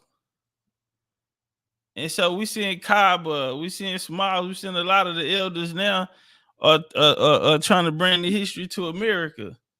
But we're here to tell the story. They want you off this. Hey, get the likes up, y'all. Get the likes up. Support the show. Get the likes up. So they can claim the theft that they took from you and your people. Those in Africa, they know who you are. The ones who came over here from Africa ended up in Mexico. Mexico. Meshi was the name of the king. And Ko means the land. And of course, Mansa Musa became Montezuma. So yeah, we do have Africans and we do have Indians who came from the southern tip of India, around the Horn of Africa, and into the Gulf of Mexico. That's why you get the word Maya. Maya was the name of Tutankhamun's mother, because that too was a Cushitic society. What's his name? Herodotus said that Ethiopia has two children: India's Kush and Kemet, all coming out of Ethiopia. But over here, we had the so-called Olmec. What about the Olmec people? How do we just completely dismiss the fact that these big heads with big, black, beautiful lips and noses carved out by the hands of people, how do we just dismiss that? And they found that during the war, during the Civil War. They found those heads during the Civil War and shut it down.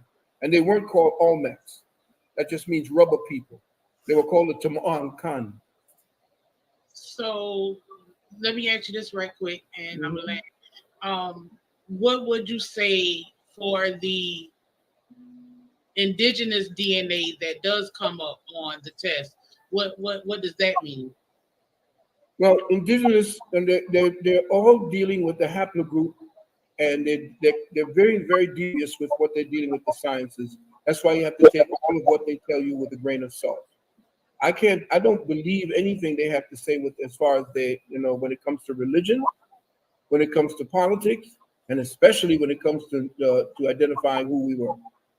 Look over here. I'm the only place that I can actually show you the deviousness is over there in Kemet, Egypt, when you have this man named Hawass, who's over there saying that Egypt was not part of Africa.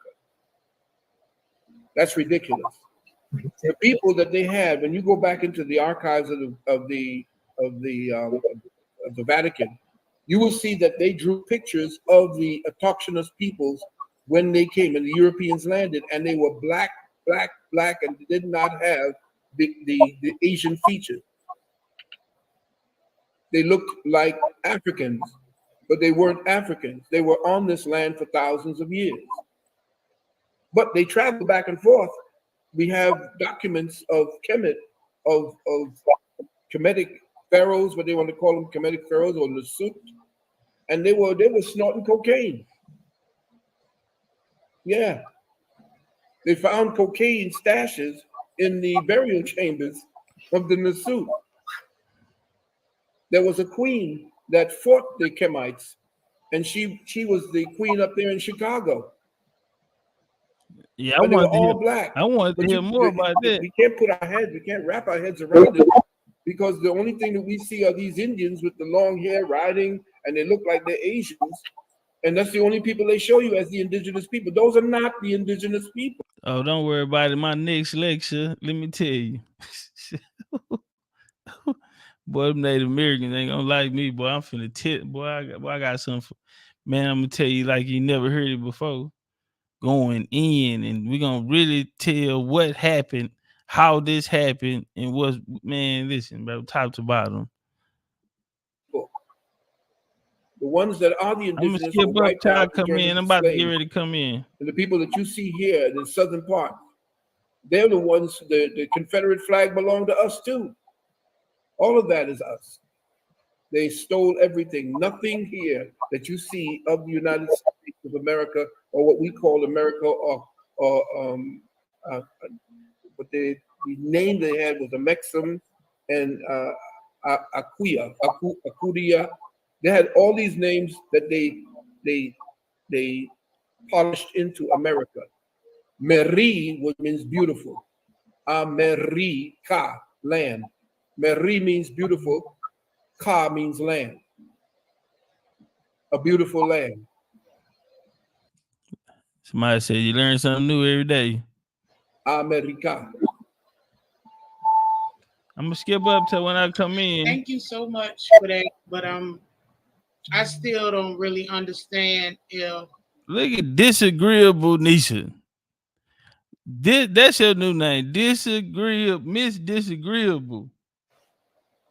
If the percentages are so wrong, all of that is just not right. It's no way. Then why would, and if it's a agenda, then why would they give me, it doesn't matter if it's 2 or 3% of indigenous, why would they throw that? Why would they throw that in there? Why would they give me that little piece? Would they throw me a bone? So I'm just trying to understand. Shout out to my OG Eric Walker, man. Appreciate you. Appreciate you for rocking with me. Appreciate you for believing in me, OG. And one thing you ain't got to never worry about me doing is letting you down. Yeah, appreciate you. And all my other OGs too, man. Shout out to Eric Walker, man. I always believed in me. I always told me to keep my foot on these niggas' neck. And I always told me to go for my move. You feel me? And he rode the whole way. A lot of respect and love for the elder right there. With the purpose is. They're not throwing you the bone. We're the ones throwing you the bone. The indigenous people are finding out who we are, and we're telling it to you. They're not telling you you're indigenous. On the ancestry DNA test, that's what I was talking about. Oh, yeah, the ancestry DNA test. They're going to tell you things that are half truths. Period.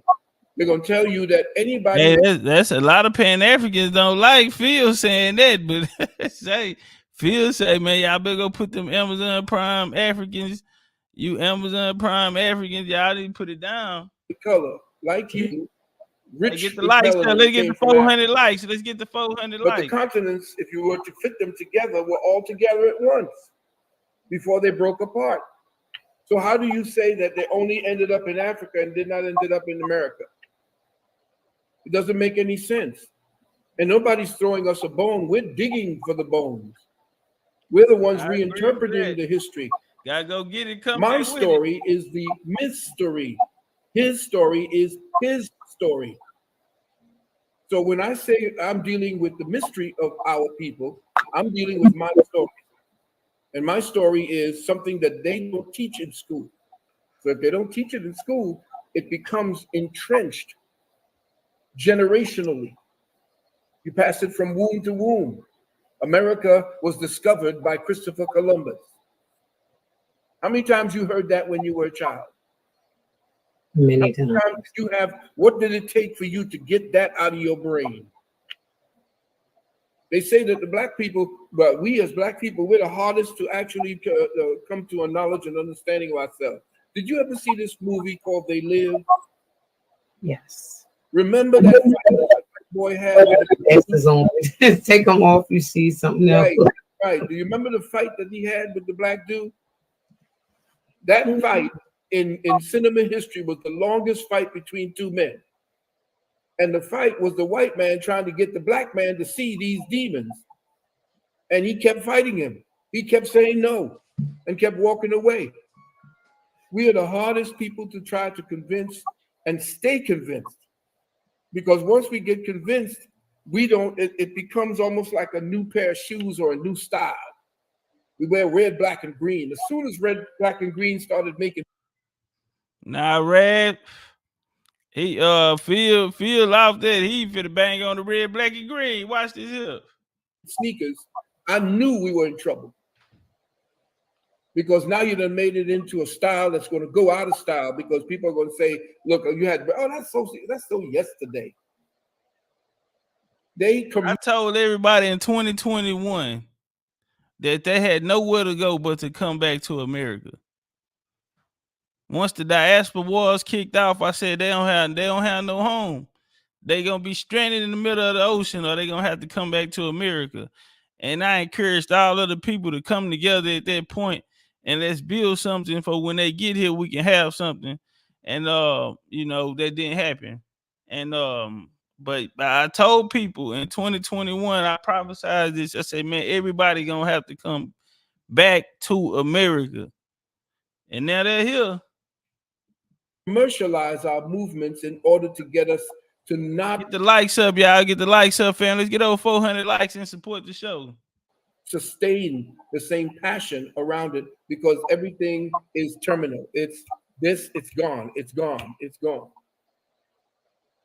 So until we understand that this is a war for the mind, and we fight on a playing field that's on the spiritual level, it means that we have to link back to what it is that our spiritual ancestors showed us, what the women did and what the men did. The men were providers and protectors. But today, because we are not taught how to be providers and protectors, we become predators. And these predators, because of the society knowing how to destroy a people, these predators essentially were given all of the guns and the drugs.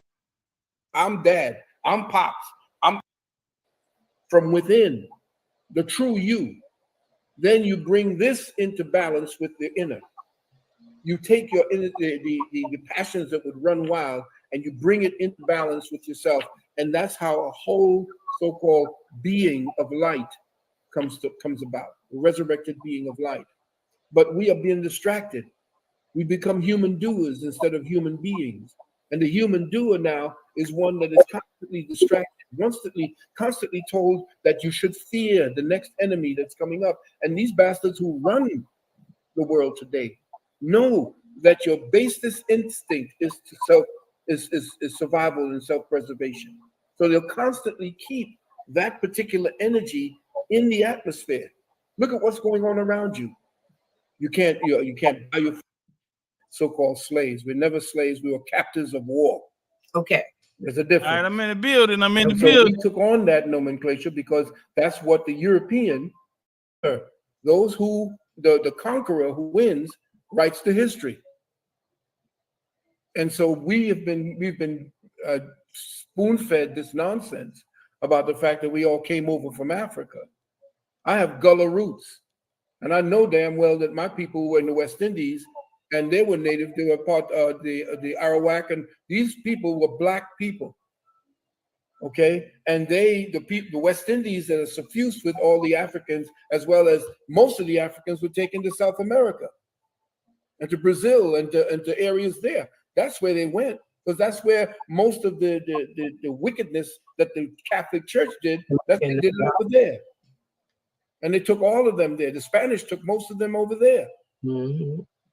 So the land here, and we're slowly understanding and understanding exactly what it is, because the laws that actually governed us back then, that were stolen and warped and mutated by the European, by the person who is a Johnny-come-lately, who comes in there and calls himself a citizen. The first 7, listen, this is a clue.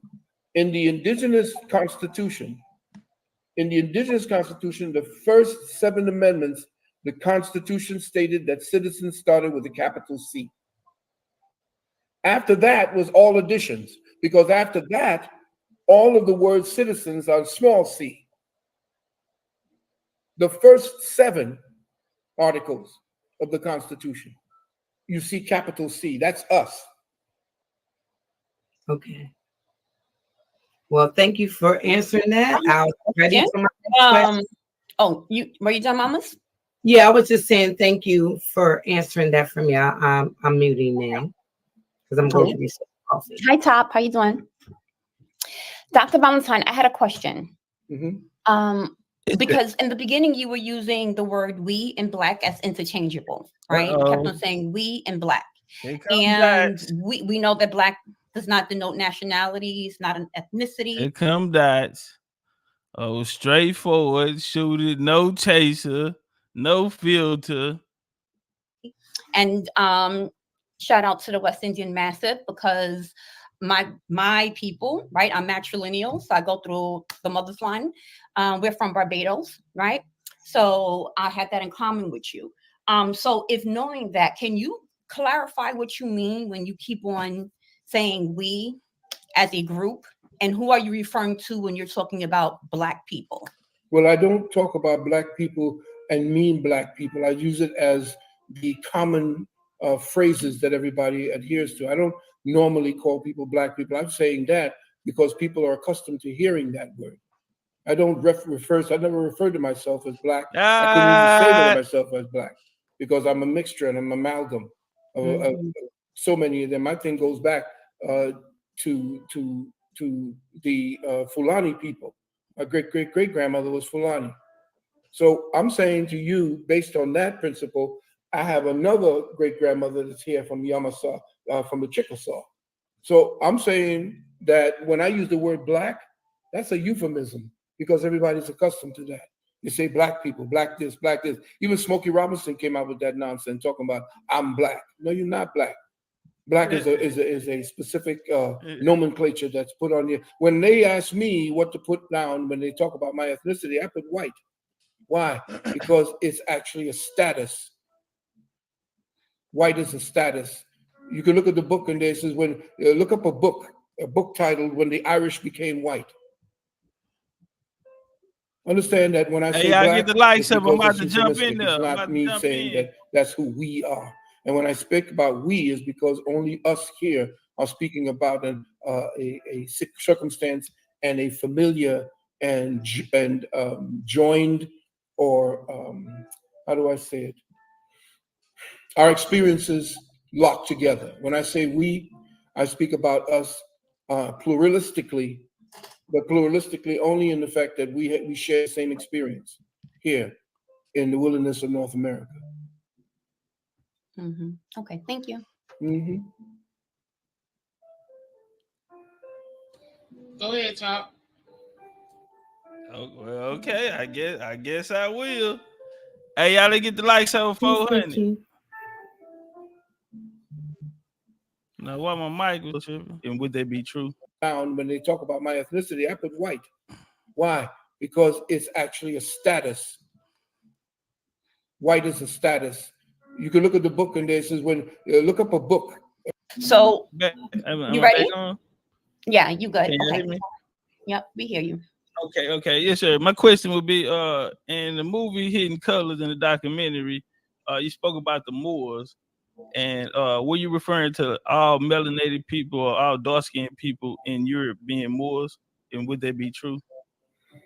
Well, there were different types of Moors. The Umayyad Moors were not totally black. They were a mixture of Persians, and again, anyone that had a coloration in their skin opposite to that of the European, or what we want to call the Nordic. I don't call them Europeans. I call them Nordics. Anyone that essentially had that hue was identified as being a Moors or Moorish, especially if they were the colors that the beautiful sisters that you see here, the different variations on the color theme, they would all be seen as Moors. As far as those who took the word Moor and identified themselves as Moors, we had those who were part colors. There were also colors like the ones who turned out as Arabs, who adopted that particular nomenclature because they had color. The original so-called Arabs were black and they were brown, they were copper tone. And so they too were also seen as Moors, but the Moors were identifiers of who it is they were looking at physically, because they always essentially saw who it was from their tribe. The Umayyad Moors, they would lead with the Moor, the Chickasaw Moors. So it was not the that would Moors call were me. the I'm sorry. I apologize. Did you say the Chickasaw Moors? Yeah. Are you insinuating that Chickasaw were Moors? I was insinuating that anybody with colors would be identified as a Moor. Okay, the reason why I asked because different European nations which were melanated actually fought against the Moors. So whether it be from the time of the spread of Islam after the death of the Prophet Muhammad, you'll see Charles Martel of France demolished the Moors. We even see Charles V, who became an Inca king.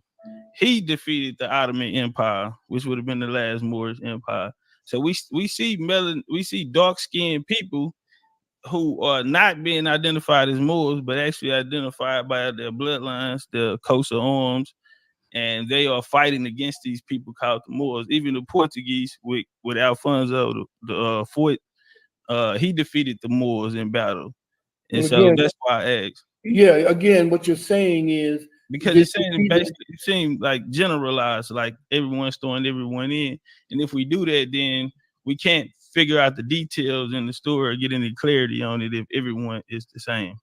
Well, that's exactly what I meant when I said that the word Moor was an identifier. It was a descriptive adjective. And when we understand it was a descriptive adjective, it started out as a descriptive adjective. If it was something that was adopted as a noun, then that's something that was done from them adopting what was essentially a description of themselves, just like we call ourselves black. Well, hold on, y'all, because we about to turn up from there. Make sure, y'all, let's get over 400 likes, man. Make it look good, man. We're a championship team. Come on, man. We got the elders out here. Somebody they gonna pass Topcatz the torch, man. Man, I'm gonna need a powerful army with me, man. You know, a lot of people not gonna like that. I'm gonna need some real fighters with me. I'm gonna need some soldiers. I'm gonna need that powerful matriarch. You know, we matrilineal. The ladies had a problem with Uncle Phil last night. Uncle Phil say, "God damn it, Dick rule this house." And yeah, Uncle Phil, he says he throwback. Yeah, them old school niggas didn't eat pussy or nothing. They don't tongue kiss, they don't put passion marks on your neck. None of that type of shit. Dick rule this house. And I'm paying all these bills and this money. You better go sit your ass down. But you know, that matriarch, you get that strong, powerful matriarch around you. Whew. Ask Solomon. Yeah. Ask Solomon. Ask King Solomon. My grandma told me a story one time. She say, because I had brought this little chick over for the holidays. And then the next year I came, I had a different chick with me, right? And so my grandma checked me. She said, come here. She said, don't you ever bring a woman to meet your family if you don't plan on being with her. She say, you remind me of Solomon of the Bible. You know, the middle, they gonna reference the Bible. She say, when he died, the people didn't even believe he was dead. She said, there was so many women attended the funeral when they called his name and he didn't raise up to see all them beautiful women in there. That's when they know he had transition. Fix her a plate, but don't ever bring her back to his house again. Well, actually, in 1969, they actually killed Negro and brought in the black. Yeah, indeed. And I mean, matter of fact, the word. Were you around back then, Elder? I apologize. Were you around back in 69? Were you here to see that? Let's say I'm in my mid-70s, so I was around 69. Okay, I would love for you if the ladies don't mind. Can you break down how that changed? Because we seen it go from African studies, and then in 69 they came with the African heritage studies with Dr. Clark and Linda Jeffries. Did they work? Why did they work side by side with the white small hats and the people? Now that's a cold answer, bro. Y'all out there mad at me talking about what I did. Bro, I'm asking the real questions that are relevant for our time because this is the information that we're bringing. So we want to ask the elders these questions because this is the line that we pushing and we standing on. And if you was there, then you a primary. See, a lot of people don't even, man, you got to watch how you move, man. Yeah, that's a primary. And so let's walk. So I have to ask these questions because I really want to know people that put together this curriculum about Africa and us being from Africa. Again, we have to take what it is that was handed to us, and as knowledge expounds upon itself, because you keep researching. Remember, I keep telling everyone, don't follow me anywhere. Take what it is that I have, discover for yourself. And I've learned. And you've been doing that for years, because Yes, I've been watching you over a decade. Yes, sir. Yes, sir. So what I'm saying is that what the ancestors gave to me was a sense of grounding for what it is that I was looking at as far as the history. I did not have the mystery. When I talked to Dr. Ben and I asked Dr. Ben, can he let me know what it is to be a 97-degree Mason? And he said, no, I can't do that. And I said, what do you mean you can't do that? I mean, you've taught us everything about quote unquote Africa. And Dr. Van Serter is teaching us everything that we think we know about America. So what is this thing that they took from the ancients and made it into 97 degrees? He said, no, I cannot teach you that. So that's why I deviated off of what was being taught in a nationalistic sense. And I wanted to know, if they built the pyramids, who were they to come up with that plan? Who were they? And OG, I had some of those same thoughts. So some of those, those questions what led me to, what I mean, want to visit these places and want to go, want to tap in, and it got me on a journey. So I feel you, you know what I mean, on that. But y'all know Topcatz, beautiful, beautiful counter. I want to slip in on the inside of that, and I want to get some work because it's something else that I want to know. In their minds, to be able to deal with such a science. So that's when I dived off into metaphysics with the history that I had. And but he said he left Dr. Bid, but Dr. Bid, I not just so like cut apart because he, those are his teachers. But he said he deviated and he went in a different direction and got in the metaphysical lane because they didn't want to give him the exoteric. I deviate off into metaphysics. The history, the true history, was hidden in those libraries down in the basement that I went in when I joined the secret societies. I'm not there no more. When you say the secret society, yes, sir. I remember you said you came into the lodge and they immediately made you a 33-degree masonry. Well, they made me a 32. That was a good question, right? He said that secret society. I remember him saying his further than the Lord. He said they made him a 32 degree.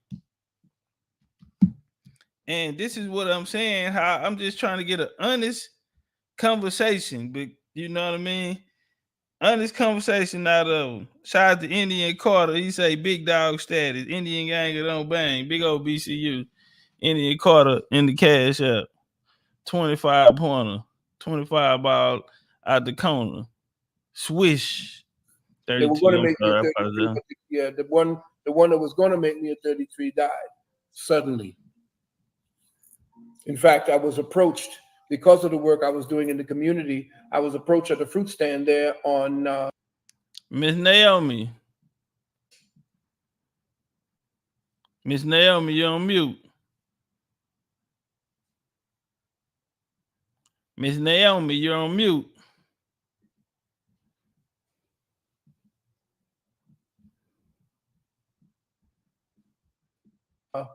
On Flatbush Avenue in Brooklyn, while I was at the fruit stand, this dude with a hand that was the size of a baseball mitten. Yeah, baseball mitt. I got that off your lecture about George Bush and Soto. Yeah, indeed. He showed up and told me, we have been looking at you, been watching you. And that's how they bring you in.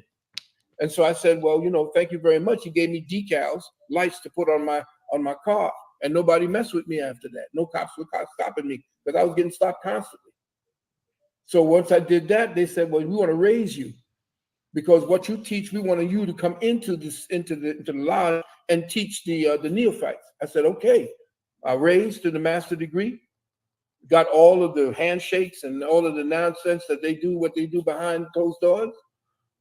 And when I started to teach, all of a sudden, I started saying, these fools just want to party. They want to suck on neck bones and go out there and party with women. So I left. I went down to the neck bones. Neck bones. Neck bones. Neck bones is crazy. Yeah. Okay, Elder, since we're on that topic, what's your thoughts on the Moors creating the government here, the Constitution?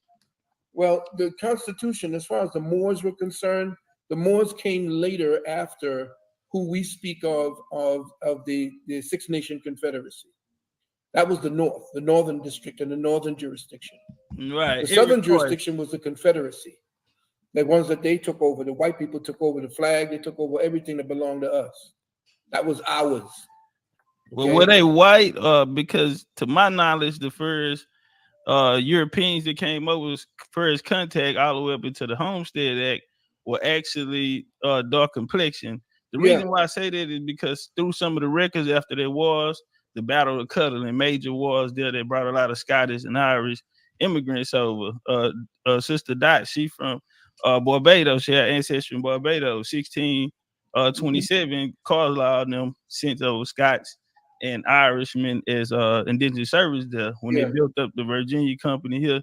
And in 77, Benjamin Franklin, I close on this, he wrote about the immigration coming over. Yeah, there are very, very little white people in the world. Yeah. And that why increased bringing over all of these dark skinned all these dark folks. They were Germans. Those were the Germans. The Germans were supposed to be coming over, and Benjamin Franklin said, why are we bringing all these people, these black colors? What they're going to do is they're going to water us down.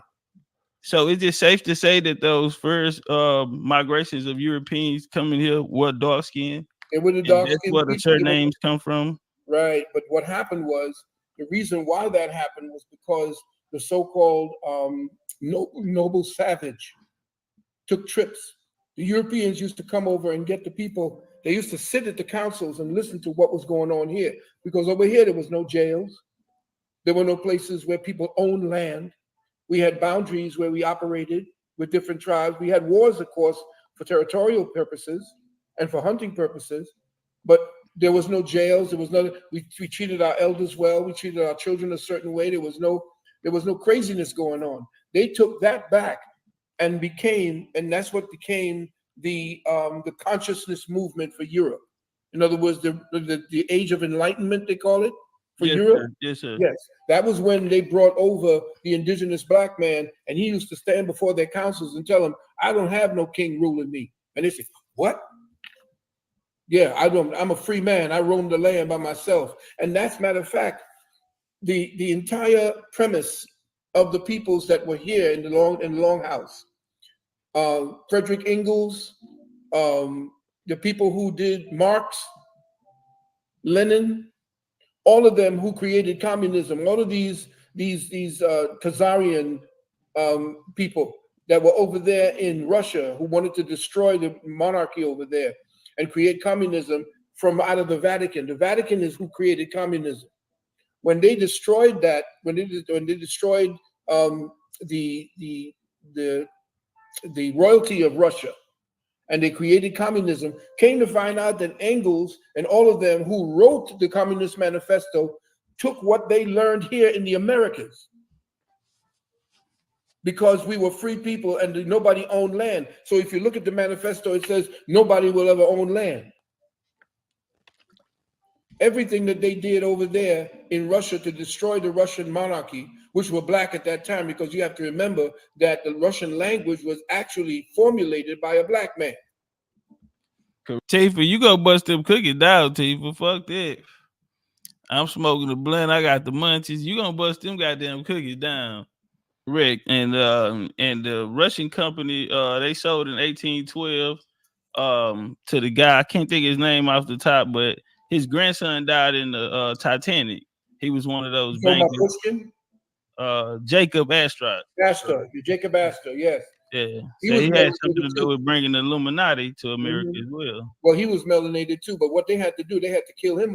See, that was powerful that he dropped that boy in there too, because that's what I had been seeing.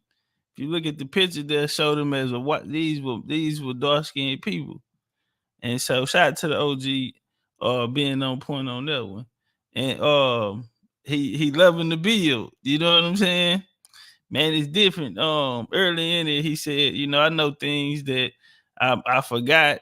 I forgot things until someone asked me a question. I forgot things I know until somebody asked a question. So he loving the build. It's a good energy exchange. You can tell his passion. He's into it, and people are down in the dialogue and feeling like I'm not deserving to be there. But no, man, he having to go in his bag. And when you get to a certain level, man, you respect that. I can talk to somebody that know, some of the shit that I'm sitting there talking to myself about, that many people don't know. So it's a good energy exchange. Because they were getting ready to set up the Federal Reserve. Federal Reserve, yes. They had to get rid of him. And so on Jekyll Island on Christmas Eve, see how we bouncing off each other, man. I can run the court with anybody, bro. I can run the court with anybody, bro. I'm talking about I can run the court with anybody, bro. Kyrie, bro. Crazy passes, everything, bro. Alley hoops, man. Nigga on some Chris Paul shit, man. Flow general, man. Anybody I can get in there and miss, and nigga, I'm gonna have you on some LeBron. We gonna shine. And the rest of those beasts, they took over. But I got some more questions. Oh, yes, I do. And they made a deal. The Congress of the United States at that time betrayed its people and sold their energy. And they hypothecated the gold 10 times in order to make sure that they built a machine, a war machine. Empress, I'm a slam dunk it with two hands. Pax Americana. And that's what you see over here today. Where the police say you're gonna slam dunk it with two hands. And yeah, with two hands. Force for the Khazarian mob. Yeah, I keep hearing you speaking about the Khazarians. Fucking with me. One fun fact is a lot of people don't know that the Khazarians actually infiltrated what became known as the Cherokee Indians here. Mm-hmm. Yeah, so they speak Hebrew. Yeah, exactly. So and it also had a Masonic tie within it as well. Indeed. So you had a family, and a lot of these came from the Iberian. So you had since 711, since the Moors came into the Iberian, they the Visigoths and in the Roman province, the Jews and the Moors in that era of the Golden Age of Moors, they both left, and one left under the Alhambra decree, which would be the Jews, which we know that they were also Negro. Columbus, the real Columbus, which would be Salvador Zarco, who is his grandfather. His mother was Isabel Zarco. His dad was Ferdinand, who was brother to Alfonso, the King of Portugal. We know they were melanated because in the 1680s they were kicked out of Haiti under the Black Codes. Yeah, the same way that they were kicked out of Louisiana. And they were kicked out. They were kicked. The so-called Jews at that time were kicked out of Spain, and they were black. They called them black at that particular time. Correct. They were Morenos, and that's what Christopher Columbus. Morenos, right? And so, and look, man, these are master teachers who grade my papers. You know, they say 10 years from now, you know, people gonna come and you're gonna be wrong. Nigga, never. I love my people too much. I studied too hard. I broken records on without even trying. Sell them 800, 900 slides. Now to make sure that I'm gonna make sure that I'm right, because I'm not gonna make this same mistake, because I'm not trying to cry myself to sleep at night. One of my things in the streets, man, I didn't want to die with a broken heart, homie. And in this game, I'm not gonna die with a broken heart. And that's for people trading on me, or any of those type of things. Want to avoid all of that, us breaking up, because no matter what happens, number one rule in this shit is that no matter what happens, we never break up. Period. We work through it like a family. Shit happens, nigga. All right.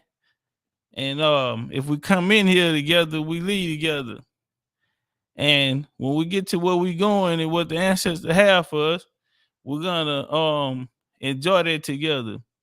And so through these times that we are in the journey now, you know, we're on our way, and it's gonna be a lot of responsibility on us. So I need y'all on y'all best shit and get ready, because it's coming. And right now, you know, it's just part of the journey that we had to go through. Was a family came here called the Gits. So a lot of people see the turbans and they see, in the 10th century, you had some of the Khazarians hook up with the Vikings and go on expeditions and pilgrimages to rape and rob. I had another question. What's your thoughts on the founding fathers and the people like Conasauga? I hear you bring up the Haudenosaunee or the Iroquois for some people. You're talking about the confounding fathers? Yes, sir. Through the Continental Congress, the formation and how it was formed actually by Indians, and that Jefferson and a lot of these guys actually looked up to. Indeed, and that's what I was saying. That's in my book coming up called Cosmic Codex, Book of the Earth. I have over 20 different authors, white authors, who spoke about the fact that the America that we know today would not be born unless it was for the people who were the indigenous people, the indigenous tribes here, who taught them what a republic really was. Because remember, they were all fled from a despotic monarchies. They didn't know nothing about republicanism, or what they're calling putting together the type of so-called democratic republics and so forth. They didn't know nothing about that. We taught them that. Correct. And you have a bill in Congress, H.R. H-Con Res 331, where they actually acknowledge the Iroquois' contribution to the Constitution. About time. I remember that they said they were going to do that. That's been 5 years ago. They're supposed to have done that. But they actually did it in the 80s, 1980s. Yeah, but they were supposed to remember. We had the year of the indigenous man. I think it was in 2006. The entire North American continent went fee simple. But nobody at the time, dealing from our Moorish presence here under Noble Drew Ali, nobody actually went before the courts and reclaim the land at that time in the year of the indigenous man. So support alert, support alert. Shout out to Jay Mitch, big old BCU shit. In the cash app. Appreciate that love. These demons came in and started let's saying, get well, the 500 likes. Let's get the 500 likes, man. We're a championship team. Hey, you left this going. Right now, they're going after the air. Remember, the age of Pisces was water. And the age of Pisces put us on the water. Confusion. Okay? Now, where we are, we're in the age of Hapi. Now they're going after the air. Why do you think Trump put up the so-called Space Force? They're going after to conquer the air, which is why they've been poisoning the air. They've been using the air to lock us down. Now with the Admiralty is over. We know how that game works. As a matter of fact, everything is defunct. Everything that was built on the Admiralty law is going to pot. Now it's the air. And why it's the air? Because essentially that's where the beast is. That's why. Now check it out. Check it out, brother. I want you to look at this. Yes, sir. The Vatican knows that it is time. It's up. It's a corporation, just like they made us corporations. They know that under ecclesiastical law, that anytime a corporation does anything to undermine the quality of life on the planet, that becomes defunct. Now that's all they've been doing. But guess what? To escape the penalties that they're supposed to be getting, they've switched over to Satanism. Satanism does not have that law written in.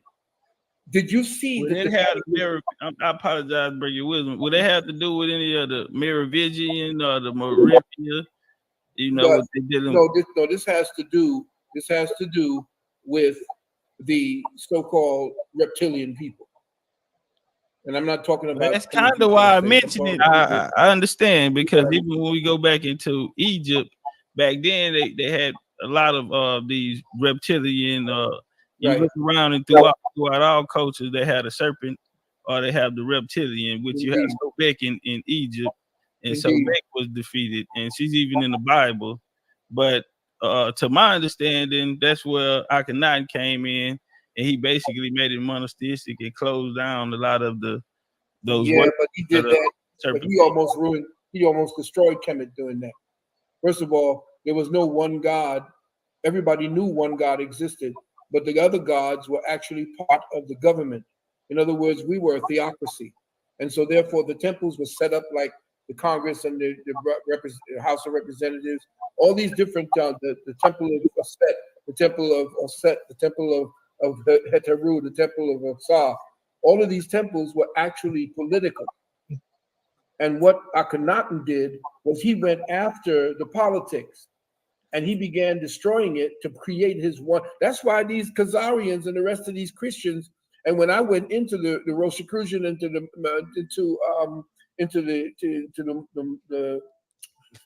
Masons, when I went in there, they were all up into Akhenaten. They loved them some Akhenaten. Why? Because he destroyed the actual republicanism of ancient Kemet. That's why Horemheb, who was the general at that time, and his second, who was Ramesses or Ramesu, had to bring they had to retain order again, because what Akhenaten did, he left Memphis or Mempatah and went and built Amarna, a whole city for himself, so he can sing his kumbayas and write what we now call the Psalms. That was Akhenaten's writing, not David. And so what happened when Kemet was going to hell and the Syrians were ripping off all of the lands that belonged to Kem, Horemheb had to go ahead and pacify the south, and he sent Ramesu to chase Akhenaten and destroy Amarna. And that's where you get that so-called Ramesses chasing the Jews and all this kind of nonsense into the Sinai. And that's when Horemheb put Amentutank, who they call Tutankhamen, which is backwards. That's when they put him in there. So they loved them some Akhenaten, because Akhenaten almost destroyed Kemet and wanted to put in this one God that everybody worshiped, one God, and that's it. but not on. Hey, I missed the question. You know, he kept going, but I did want to, because he brought up the Rosicrucian, so I really wanted to throw my boy Francis Bacon in there, and I wanted to see his thoughts on John D. I didn't get a chance to do that. You know, they were involved in Rosicrucian as well, so I didn't get. You know, that was something that I was an angle I was looking for, but I'm gonna end up going somewhere else. But that's why I really wanted that one. Understanding that these gods that we had were not gods that we know them as people or they were anthropomorphized. Yes, they were put into female form or male form because they represented the different types of energies, masculine and feminine energies. Correct. So, I agree, because even dealing with down here, we take a lot of trips, tours down to Mexico, to the pyramids down there. We had our first group pyramid tour in November last year. I just came back from Igbalam, which is the Black Jaguar, 100 feet pyramid. But there they worshipped a lot of the gods, and when they brought in Catholicism, they turned the gods into saints. Indeed. I went to Chichen Itza and went into the pyramid in Chichen Itza before they locked it down. And inside, you have to go through a very small passageway, and you have to slide away. It's very slimy, the walls, and you had to get in there. But once you were inside, there was another pyramid inside of that pyramid. It was deep. Our people, essentially, who they call the Aztecs and the Mayans and all these people, the Mayan people were black, coal black, the original ones. Yes, sir. Before they were amalgamated. And they were the children. They always called themselves the children of the Olmecs, or the children of the Temu'ankan. The Temu'ankan were the fathers of the Maya. Yeah, you had different Mayan families. Are you familiar with the connection between Mayan and the Southeast here in Southeast North America? Well, I'm familiar with the Mayans and their connection directly to Southern India. See, that's why y'all got to come get that drop from Bloodlines of the Gods. That's what makes Bloodlines of the Gods so important. I'm telling you, man, you can't get it nowhere else but from the U. Man, go get that BCU Platinum Pack, man. Stop playing with the kid. Okay, yeah, well, the Mayans actually, India, Egypt, they Sumer, a lot of these populations, these civilizations actually was birthed out of science that comes directly from the Mayans. When we look at Osiris tomb in Karnak, and we see what they call Turkish wheat growing out. When you translate Turkish wheat, it's actually Indian corn. And we know that corn was genetically engineered here in the Americas. And so this science was taken around the world. The Mayans were seafaring people. I sat in front of one of the first lighthouses in Tulum. I have a photo of that. But yeah, a lot of people weren't seafarers. That's why we didn't see colonies, different colonies. Even the Egyptians, they outsourced a lot of their greatness. Where there were people like Byblos, where they got their wood and coffin to build with the cedar wood. They built all the pyramids. They built all the temples over there in Greece as well. Correct. And when we look onto the walls of Hatshepsut, we see Hatshepsut made trips to Punt, which was a 3-year journey. They had the pineapples in the tombs. Ramses the second, Ramses the third. You have pineapples, corn, and different products that come directly from America, like you spoke of earlier. Even the cocaine and the tobacco in the Mayans, which indicates that the science was coming here. We have over 2,000 pyramids in the Americas, over 2,000. I agree. Yeah, so there are hundreds around the world. My question to you would be: do you think civilization started here in the Americas and was taken around the world? Where was civilization started? That's going to be put aside. Civilization is not. No, it's not. Y'all go get my book, American Bloodlines of the Gods. Bars.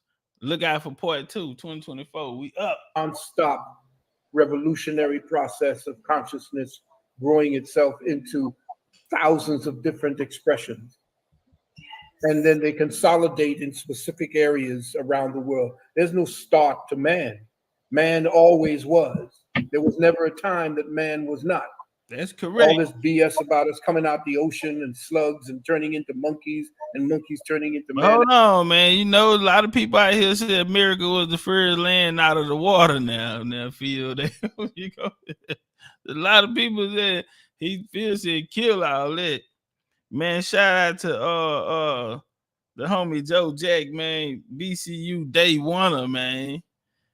Day one when the doors open, when we cut the ribbon, man. Turn it one time. And that's the white man. In fact, when you're dealing with Darwin, Darwin's father was a chematologist. He was the Egyptologist. Correct. And as an Egyptologist, he used to have all these figures with monkey faces of bodies of men. And that's where he came up with all that crap about, we coming out of slugs. His grandfather as well, Emery. Yeah, his grandfather as well, definitely. So wait a minute, can I ask a question? Chief Topcatz, I love the build that y'all are having right now. And if anybody else wanted to come up and ask Dr. Valentine a question, I think the Dulcinea dropped the link, but Topcatz, Chief Topcatz always speaks on Big Mama. And you was speaking on the feminism era, okay?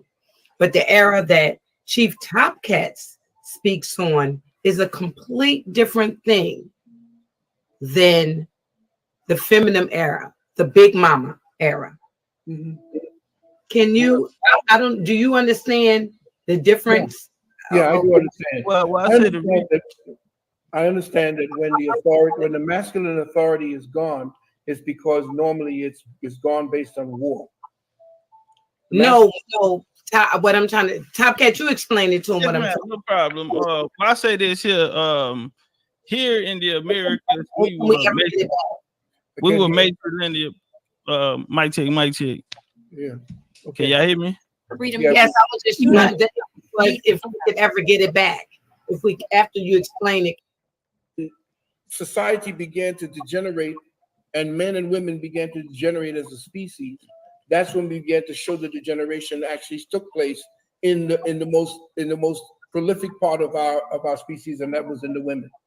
And they could not hold on to their blood. That was part of the sacrifice, so to speak. And I know this is something I'm getting into, and women, this is like, how do you know because you're a man? No, I do know because I study science and I understand how the physical body works. But let me just say this. The reason why the white man conquered is because they had given up. There was this concept that the land and so forth was always the women, and that the women had the last say in certain things. They conquered because they didn't go for that. The men came over there and began marrying or kidnapping and taking the women, marrying them, and then taking the land. It couldn't work that way. But see, again, that shows the importance of the women, the role of the women. Again, we can't look at it like that. We have to look at how the enemy sees us. Yes, sir, I understand that part, but because the women did own the land would go down to the women. They didn't own land. They were jurisdictors over the land. This like the men did not own the tools that worked the land. The science was that the women owned the land, but they did not have the tools to work the land. The men had the tools. Meaning when they come to buy, if they came to buy, the women, that's how a lot of Europeans came in and they started taking their name, or you'll see some people will keep their surnames because their surnames were of royalty and they had plantations. So we seen a lot of them planters did marry in, but tribally at a certain period of time in the early 19th century, the European males couldn't take the land in. But I'm not talking about the Europeans. Let's get back to what we are talking about as tribes. But wait a minute, I don't think I was talking about what neither one of y'all talking about. I think I was talking about mama in the kitchen cooking, big mama in the kitchen cooking around with the kids, right. And Papa was outside barbecuing. And mama was right. Now I think we were saying that we all had a role. We have our roles. Culture, freedom culture. But again, please understand. Okay. We have to get out of this concept that one is superior to the other. No. And every time we talk about extolling, especially the Moors. I see. I think what happened, he going back on the Moors. he riding on the Moors. It's a lot of people driving comments feeling straight up Moor. Man, this is second time he drew down on the Moors. But Sister Freedom wanted to talk about the culture, the essence, you know, the homemaker, you know, the first teacher, all the kids come spend the night at Granny house. Wasn't nothing like that. You know, everybody, all the cousins, we in there making pallets on the floor, and you know, we play games, and we, you know, that essence, you know what I mean? The cooking, the taking care of everybody, you know, that she wanted to talk about the culture. Me, I was, you know, wanted to show the importance even back then of the woman, because Columbus' dad, for example, would have been king of Portugal, but Alfonso, his brother, ended up having a daughter, and so it's a lot of different elements. The women here, the planters would marry the women to try and get the land, and so that's where it went from. You take the male last name, because and a lot of times they'll have two last names. They'll keep their last name because it ties them to their inheritance. And a lot of times these planters came in to take the inheritance or put themselves inside of it. And that was the point that I was trying to make.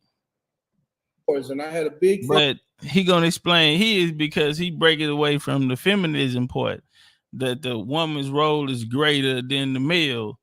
And I think we were agreeing on that part, that is equal, and it's a balance. So just a misunderstanding, but thing with this about the Moors, as far as accelerating and down saying on the that Moors again. They were God, woman was God because we came from her. No, we initiate everything that has to do with woman. Woman is a stasis. We activate what her potential is. She does not do that herself.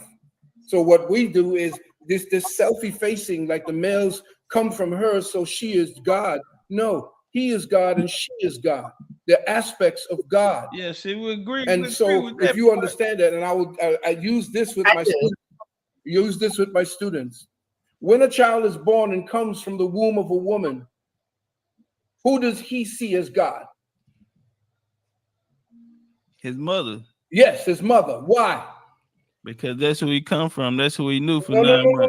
Why? Because he came from there. What has he done now? Why does he consistently see her as God? He's nurturer. His first teacher. She's feeding him. He's nurturing him, right? Yes. Now now listen to me very carefully. The infant mind sees woman as God. But when that child begins to grow and gain knowledge and wisdom, who now is the one that brokers what he learns and how he or she learns? It's the father. It's this feminist trick, especially when you when they talk about when God was a woman, when they show you the picture on the cover of us sitting with Heru on her lap, and they saying, well, see, there's no male there. There's only the woman. But the evidence of the masculine principle is sitting on her lap. But there's a game being played in the minds of our people, especially in the minds of the Moors, that somehow the female is God. And listen to me. Now, hold on, Moors, what did y'all do to people? Don't nobody like them. What did y'all do to people? Bro, it don't make no sense that every corner you turn, somebody is joined out. Man, people do not like them. And I want to know, what did y'all do? Man, people's spirit do not like Moors, man. This his second time. We talking about masculine and feminine, and he drew down on the Moors. Just drew down on them, you know, fuck the Moors, nigga. I'm tripping. Yeah, nigga. Yeah, that nigga a Moor slayer. He on some, you know, gets any reason. Nigga, I got triggered. I thought about some shit that happened. Nigga, I'm driving on the store or something. So, nigga, out of masculine and feminine conversation, nigga, yeah, nigga, the Moors got something to do with it. So I'm tripping, nigga. Lace up. I want to look at a Moor. It's like a lot of white women though. You know what, Topcatz? We are both like blonde God. hair, blue eyes. We are both. The fact that we are both God, we cannot eviscerate or we cannot eliminate one part or make it superior to the other. That's where that nonsense came in with patriarchy and matriarchy. We never had that. Now I agree, Elder. We both have a role, and when we come together in that role, that's how we're able to build. We are God. Yes. Correct. Okay. We are the singular working as the duplication of that one singular thing. So I'm saying to you that anything that even gives the intimation that one is God over the other is a fault. Right. There's no balance in it. It's a religious belief and it's a religious concept. It does not play in science. And a woman holding on to a baby and the concept that she is God because she can bring forth life, when that life is initiated in her by the man, it takes her body over. She has no control over that. The only thing she can do is actually abort it. But she has no control about what her body does to bring that life forward. That thing takes on its own life. And it uses her, and she becomes the cocoon. She becomes the incubator, but she's not God by herself. It is the action that is God. And that's where where a lot of the brothers and the Moors and I separate, because they're not using science when they talk about that. They completely, it's almost a kind of evisceration of the masculine principle, like we don't have anything to do except just go ahead and be Johnny Appleseed. And there's no balance in it. I agree. That don't turn me on for one bit. I got a question. Can I shout out my cousin Vinya, Poetic Empress, in the chat. Hey, cuz, I love you. Call me. Just want to get that out. Oh, she's been going in. Peace, Lavinia. Elder, hey, stay on them lights, y'all. Stay on them lights. Are you familiar with Melville Herkovich? No. Melville Herkovich, he started African studies. He was a white Jew. Hold on, y'all. Get on the likes. It's about to get good. Get on them likes, man. Get on them likes. Support the show. It's about to get good. Oh, right. All African American. Yeah. There were two Jews that actually started African history in the colleges. Yeah. That effect once are you familiar with the 1957 Education Defense Act? Yes. Which actually started to fund the African information into the schools. That was the defensive. That was to start the division. He agreed. He know about it, but he said it started the division. Let's see where he's going with it. But a lot of people joined into those movements, whether it was the Carnegies that were funded by the Carnegies, the Ford Foundation. The Carnegies and the he laughing. He started laughing. Man, they don't want to talk about this shit in public, man. Come on, man. You'd already hit me with the Defense Act, bro. You don't supposed to know about that.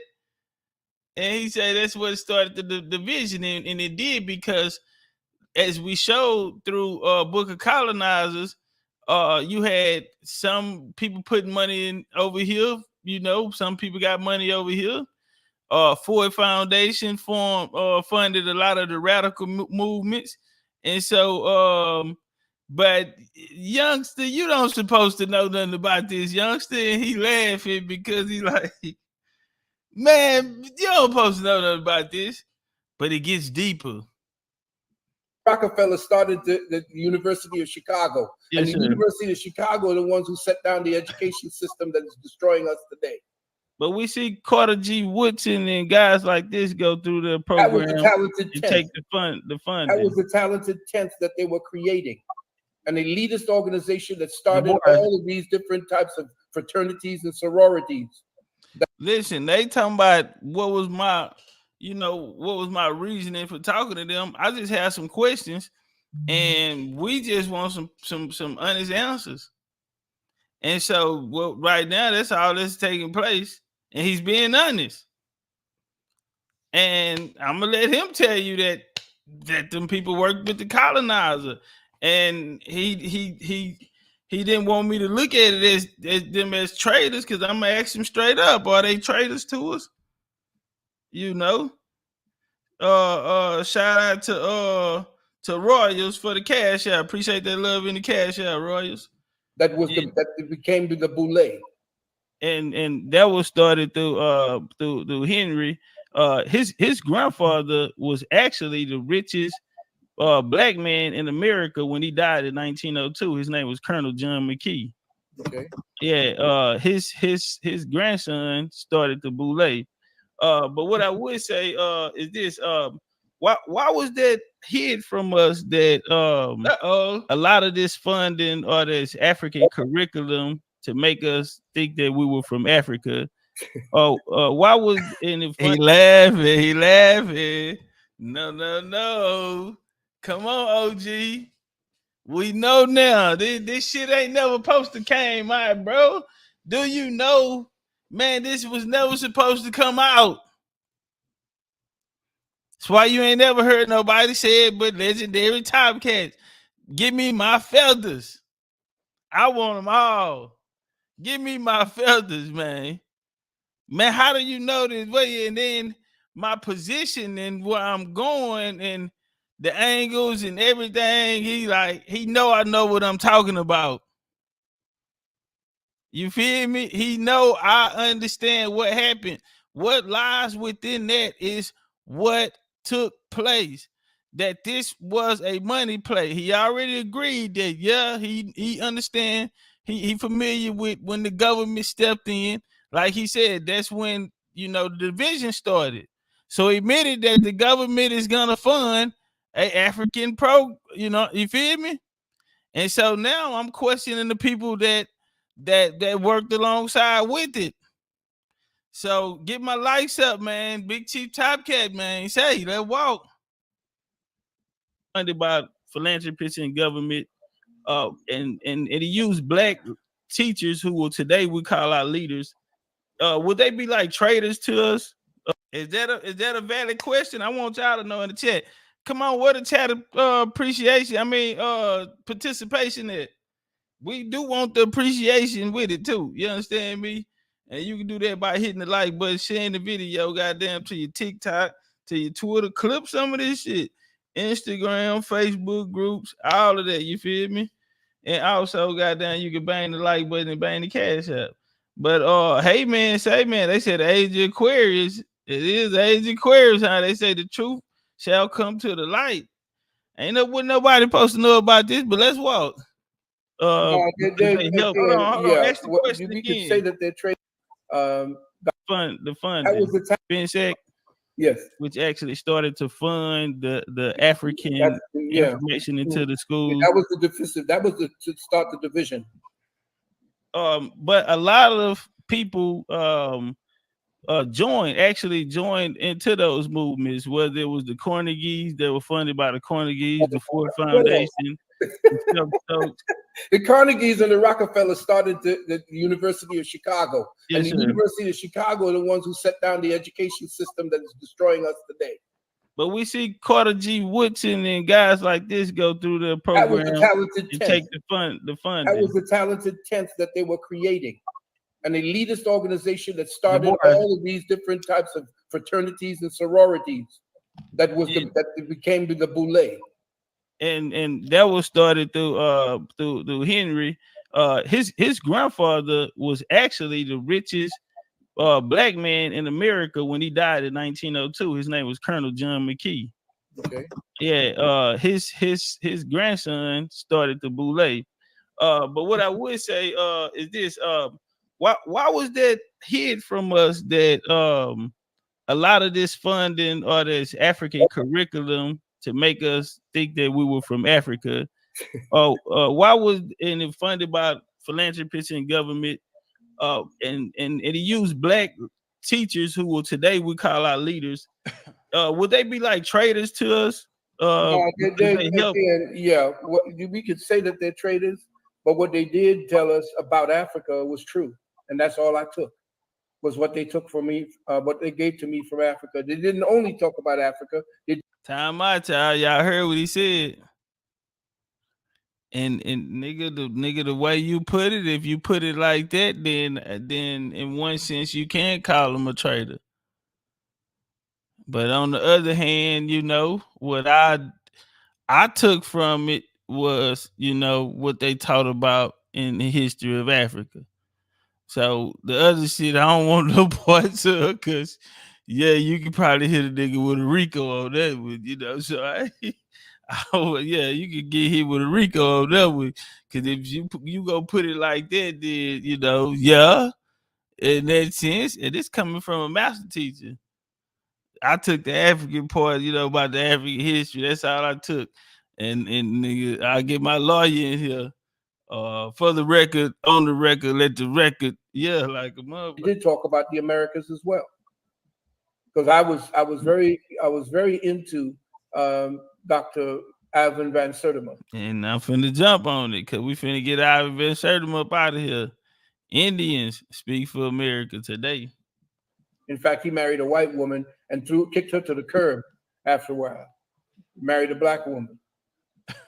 Yeah, and Ivan Van Sertima, shout out to Ivan Van Sertima, but I have a couple questions about his work. Like he said, Ramesses 25th dynasty came here. Even the Mansa Musa story. A lot of these stories we find not to be true today. And I didn't. So I think he created this African. Was he put up to do it, or was it just he didn't have the sources at the time? I don't. That's a good question. Was he put up to do it? Because a lot of secret society talk. We know it was a circle. We know they had the initiation. What was it? The almond rod or something like that? Said he went down there, got put down. Oswald Quaid in them. They even put down the agent, Ray Hagen, and everything. So we know it little coach and little secret society. So did somebody send him out here to do this? I have the answer. Wink, wink. Yeah, I got the answer already. I believe that Book of Colonizer. Fuck with the kid. Have any the white man makes you believe that somehow these disparate continents were not visited or traded with by us as people. So whatever it is that they were speaking about with the Americans and Africans is only part of the story that they were given. The rest of the story is what we dug up. The rest of the story is what was there but was hidden and is now being revealed. So as far as us blaming the people who came before us, we only thought about being enslaved. Before us, Dr. Clark, who was my mentor, before he and Dr. Ben came on, Hey, the homie say me and the Seal should link up. I love to build with a Seal. I like the Seal. I cut for a Seal. Him and his wife. You know what I'm saying? Power couple, man. Been doing this for a long time. I got a lot of respect for a Seal. So yeah, if you can set it up, I'm down with it. Didn't know nothing about that because I went to Catholic school and didn't know shit from Shinola. When they began telling us a little bit about what dark folks were doing around the world, I said, oh, really? And my mother was the one who actually told me about that.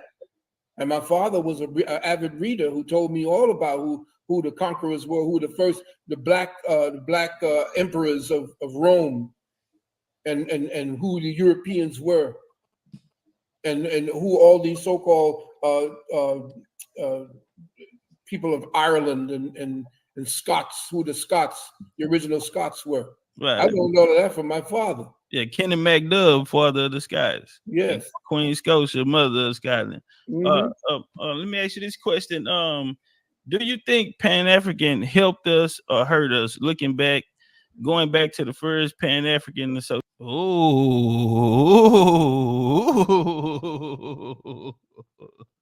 Oh, Cool. That boy got them questions, man. Come out of nowhere, neither nigga. But nigga, man, say, but lightning get off speed. Association in 97, September 24th, 1897, with Sylvester Williams. Yeah. Do you think it hurt us or helped us, this Pan-African? It didn't hurt us and it didn't help us. What it did was give us another page to turn. You can tell this wasn't a conversation he was comfortable with having, right? even though he spoke about the America part, at heart, they still, Pan-African. And so I just appreciate, his answer. He gonna answer to the best of his ability. But I did stick that shot in there because I want to know. In the legacy and in the archives of what we were doing to research. We are the generation that is actually coming back to actually regain and reclaim what belonged to us and what was stolen to us. The records are scattered all over the world right now. The Russians know who we are because they embraced us. They know who we are. Russia was the only people, the Russians were the only ones who didn't hold slaves, black slaves, or so-called black slaves. They never made slaves. So they understand who we were with Pushkin. In fact, the black man was the one who forged their very language. So they're all over the world we were. It's just that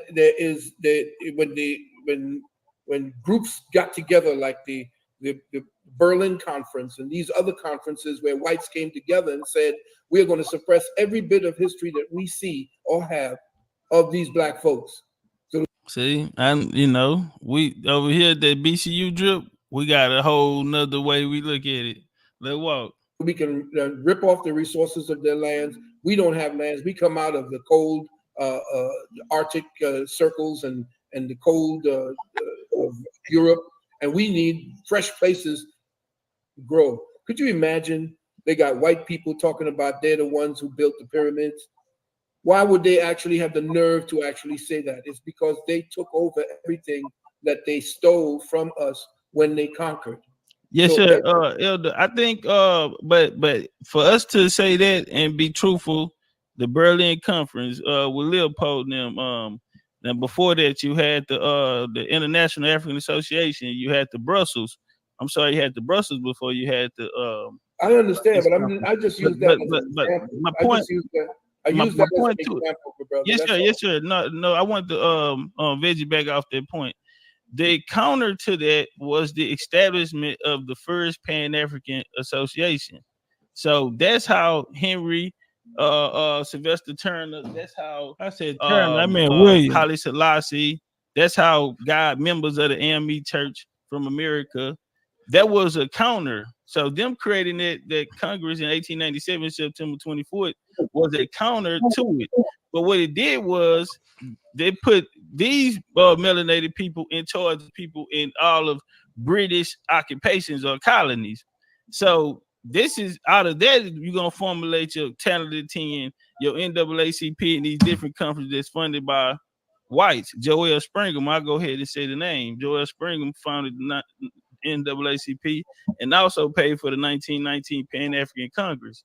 So I'm saying we're seeing our black leaders side by side. Even Marcus Garvey was working with Ernest Cox and these leaders of the Klan to get people to leave America and repatriate to Africa.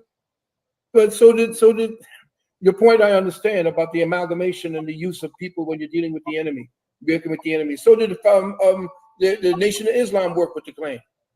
The point is that we never lost our autonomy.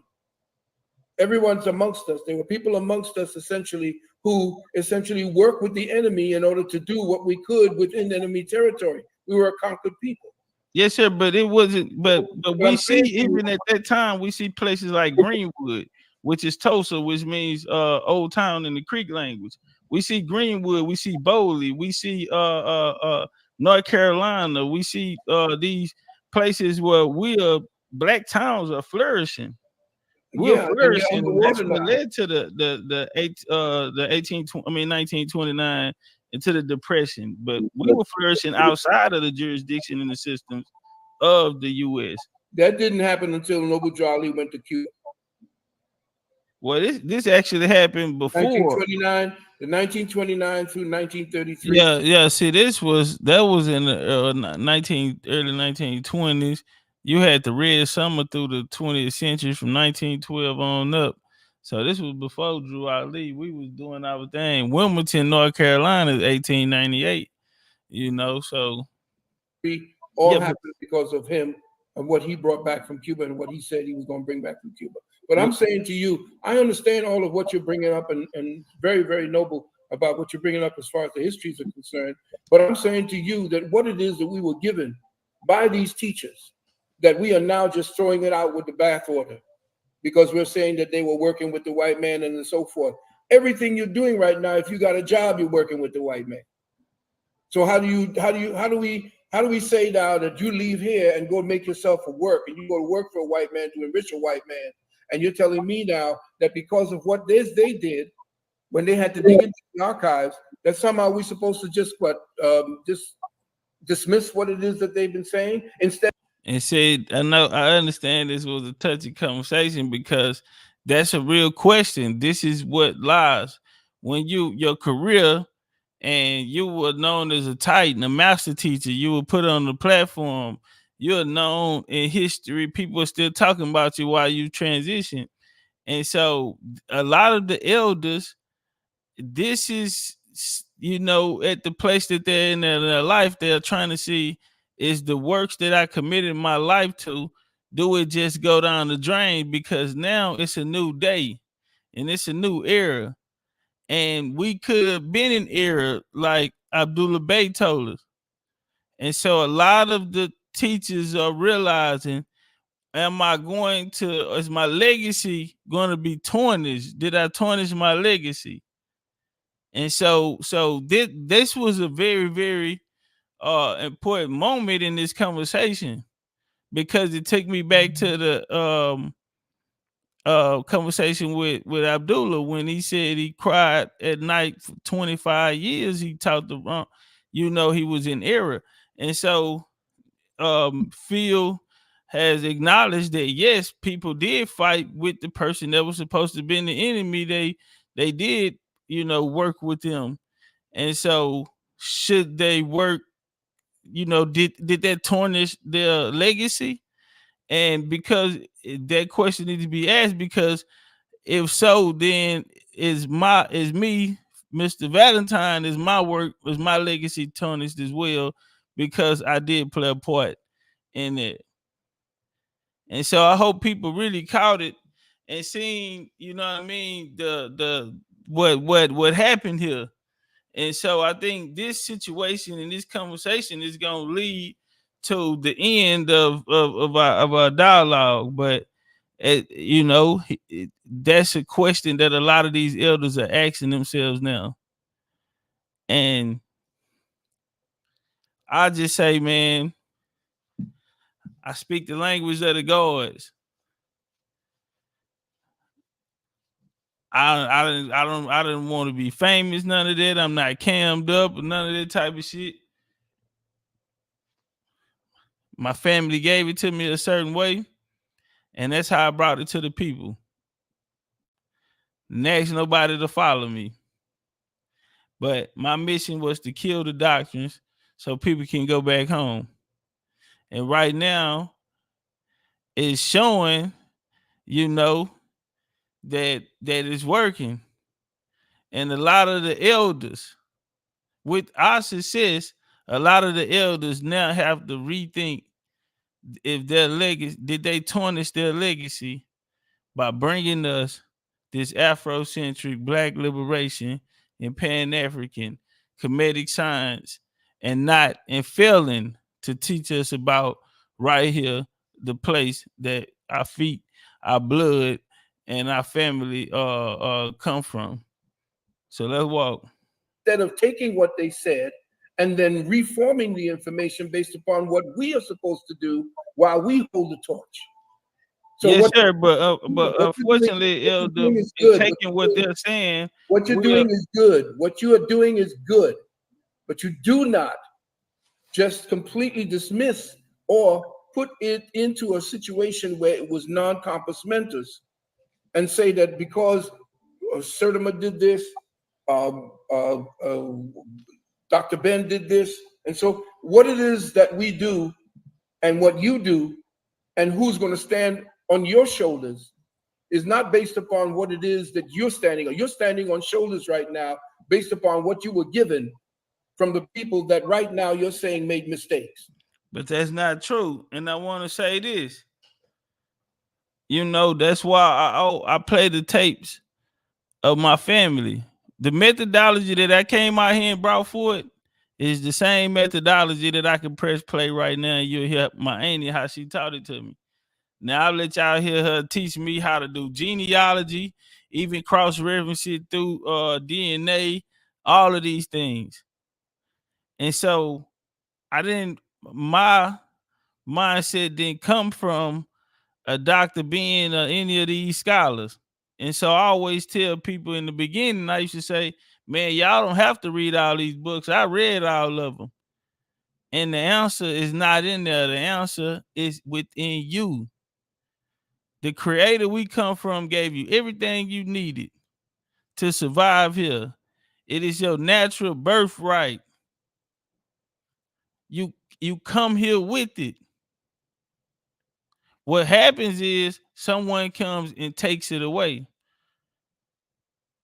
And so it's a psychological war. It's a war of good and evil. It's a war of come on, man. So now that's a misconception, Elder. I didn't get my foundation. I didn't come in standing on the backs of them. And by any means necessary, when I look at my grandma, I have a duty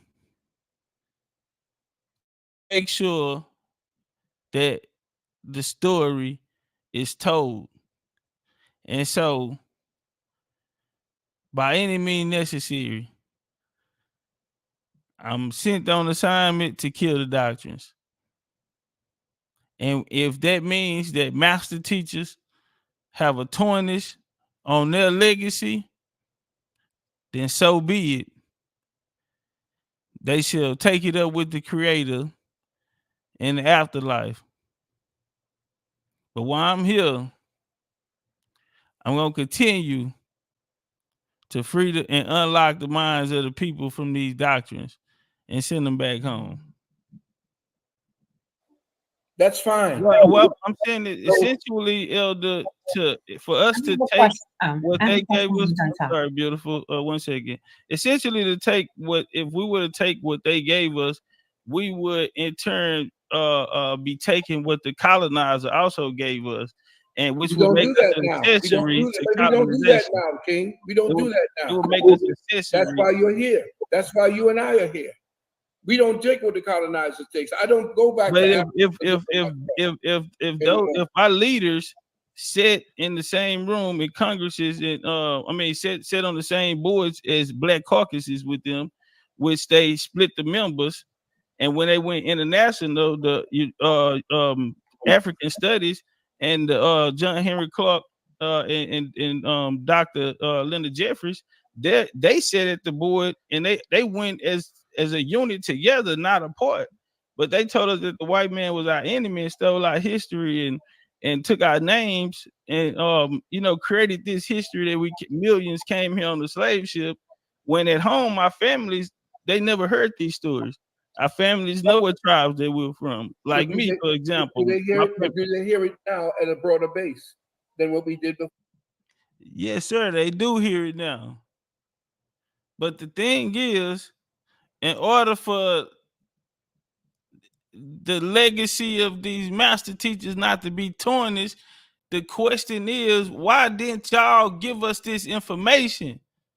So yes, they hear it now, and unfortunately, a lot of them has transitioned to the other side, so they're not here to even speak. That those libraries burned down.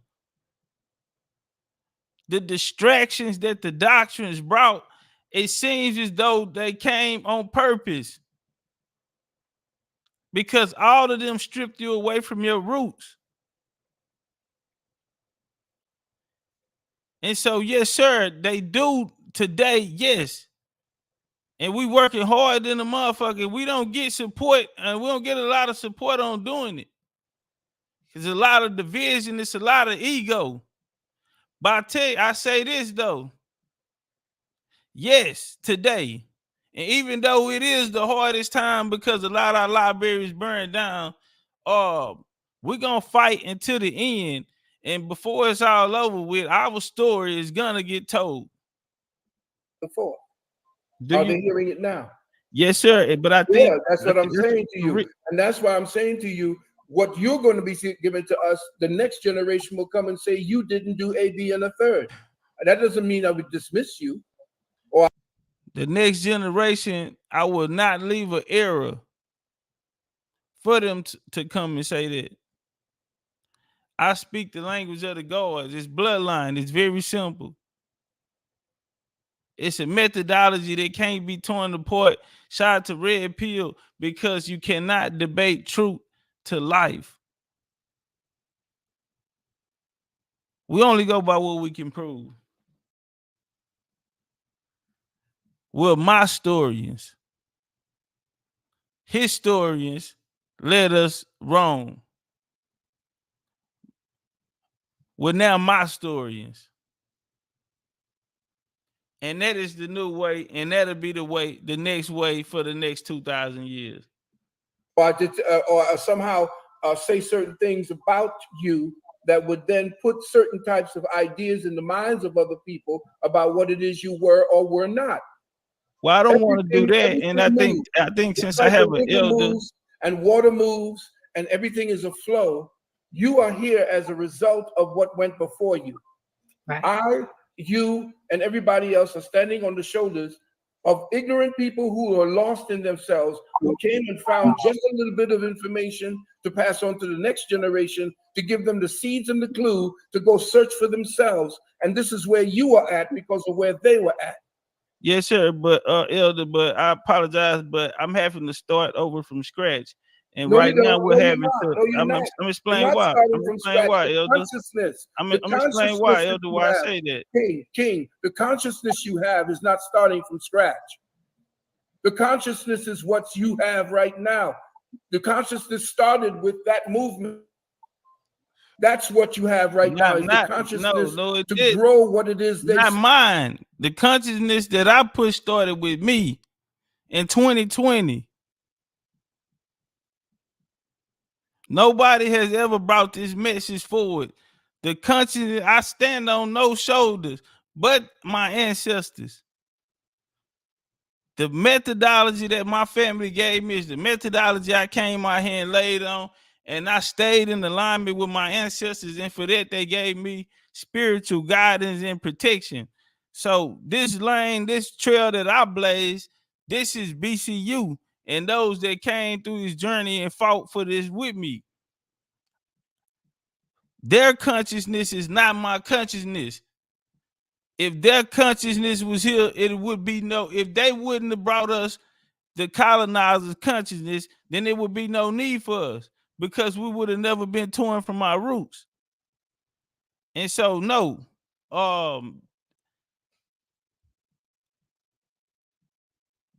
if I have to sign off on it, then they will go down as traitors. Started. Yes, sir, but I'm behind the 8 ball now. No, you're not. I'm gonna tell you why, because you're placing yourself there, brother. Nobody puts you behind no 8 ball. You put yourself back there. I'm gonna tell you why I say that, because now a lot of our elders have left. A lot of our elders have passed on. Hold on, one second, brother. I want to say this here. The information that I'm saying is not coming out of a book. Hey, Anton, yeah, I heard you say, you ain't never heard nobody talk to Topcatz and not get frustrated. But Phil, yeah, you must ain't see this point. We need a referee. This motherfucker, you don't like that. They're paying African because, it's a fact of life, man. If it was true back then it should be true today. And the fact that it's not true today, and the nigga sitting here picking it apart, damn. So what about all the work that we put in? Even if it wasn't right, can we still get credit? No, because these authors don't know our family. You do history. Write your book. They do history. I do my story. Write your book. My thing is for us to. I have 5 books. Yes, sir. I have 5 books. Good. Write your book and then get that out there. instead of complaining about what it is you No, don't. I'm not complaining about it. I'm not. Y'all can't go pick up the book. I'm not black. I'm Indian. The miseducation of Black Americans. Beautiful, beautiful. Put it out there and get it into the schools. If you have that information, we would be glad to put it onto our website so that the mothers and fathers who bring their children to our school I appreciate that, Elder. That's beautiful. You understand? And I admire your work, and I admire your wisdom. My favorite lecture is the lecture about really beautiful. Adolf Hitler faked his death. He ended up coming here to Virginia. The guy, that's my favorite lecture from Dr. Phil Valentine. Yeah, I watched it a million times. Not only that, well, I understood what was taking place in that exchange, and I understood without, you know what I'm saying, we didn't have to go no further. What I was looking for, I got it. And so at the end of the day, I felt like it was over with. I felt like that was checkmate. The people, hopefully they got what, you know what I mean? And that was, we understand that these people work with them. They told us that this was our enemy and this who took our history away. And then the history that they brought us that was supposed to be in ours actually came under the supervision of these philanthropists, government, and also supposedly a colonizer. And so if we were to accept it and not throw it away just because they spent years on working on it, then that makes us accessory to colonization, especially when we regurgitate and pass it on. You feel me? And we regurgitate and pass it on, and we continue to stay in this cycle where nothing has been done. All of the land has been taken. Our elders are gone. The trades and, you know what I'm saying, the homes are divided, and all of this shit here led to the breaking down of our family, of our culture, of our way of life. And so I show no mercy in this lifetime or the next. Malcolm X and Obama. Watch that a million times. Then you got the other information from that. I wanted to give him his flowers for the work that he did put in. Me doing this even early in my career, I put in a lot of work, but I understand to do it and to have longevity. And so I do want to give him his feathers, you know what I'm saying, for his contributions. You feel me? And that's what's taking place now. And the brother is gonna have some wise words for me as well. Let's walk. Some lady that called and got in contact, saw the work you was doing. So yeah, some of my classics come from you. Yes, sir. Well, yeah, I'm just saying to you, brother, do not hold on to things that do not visit. You are the new elder. You are the elder for tomorrow. You are being. Yeah, I heard that. Hold on, man. Go get your favorite scholar. And listen to him. Well, yeah, I'm just saying to you, brother, do not hold on to things that do not visit. You are the new elder. Y'all hear that? Topcatz, the new elder. I ain't even graduated yet. Graduation, November, Houston, Texas. We will have the 13 and Dan Calloway out there. We bringing out, man. We trying to bring out Indian artists to come out there and rock the stage, man. We want to have it right there on the mound downtown. Sponsored by Soul Food Vegan, man. We gonna have, man, it's gonna be crazy. We're gonna have Zydeco bands out there, man. We're gonna have them horse clubs out there, man. We doing it up, man, real Indian style. You feel me? Homecoming, man, graduation year. But you heard the elder. He ain't done. Watch what he say. You are the elder for tomorrow. You are being groomed to be the elder. You're going to be taking my place. All my mistakes are going to be corrected by you and your children. That's how it works. Can we get some flames in here? Can we get some flames in here? Man, it's a lot of people counting me out, man, a long time ago, man. A lot of people counting me out, man. Y'all just don't understand, man, how spiritual this yeah, being for me, man, it's just like a confirmation. And y'all heard me say it plenty of times, man. It feel like the ancestors like grading my work. You feel me? Because a lot of the things that I taught about, that actually letting me go back to these places and see them and visit them. And it's basically to double check and to become the source, to stand there and not have to use an image off Google or the internet. I'm here. I'm boots on the ground. You know, I can give it. Become the source. And I feel like they just grade my paper, and a lot of this is just confirmation, man. And shout out to Sister Freedom. You know what I'm saying? They invite me in. Giving me opportunity, and the floor to have these dialogues with these master teachers, and for me to see where I'm at, and not only me, but to see for the people that believe in me. You know what I mean? And this clarification and verification that what I'm saying, that y'all support is not going in vain. And it's to the point to where you have the master teacher saying that this young man that y'all are following, he will hold the torch. You know what I'm saying? He's the next coming. He's the what I'm saying, real talking. So it's just confirmation, man. We got ties. We can play the clip with ties saying the same thing. Man, we could take it to the museum, man. We done been places, and we done stood in front of the best. Professor Juneteenth. We done stood in front of, masters at their work and their craft and been doing it for years. And I just dedicated my life to, you know what I'm saying, to making sure our story get told, man. And and the masters stamped it. You heard what he said. What did he say? Run that shit back, OG. And so we are actually passing the baton, just like take it to another.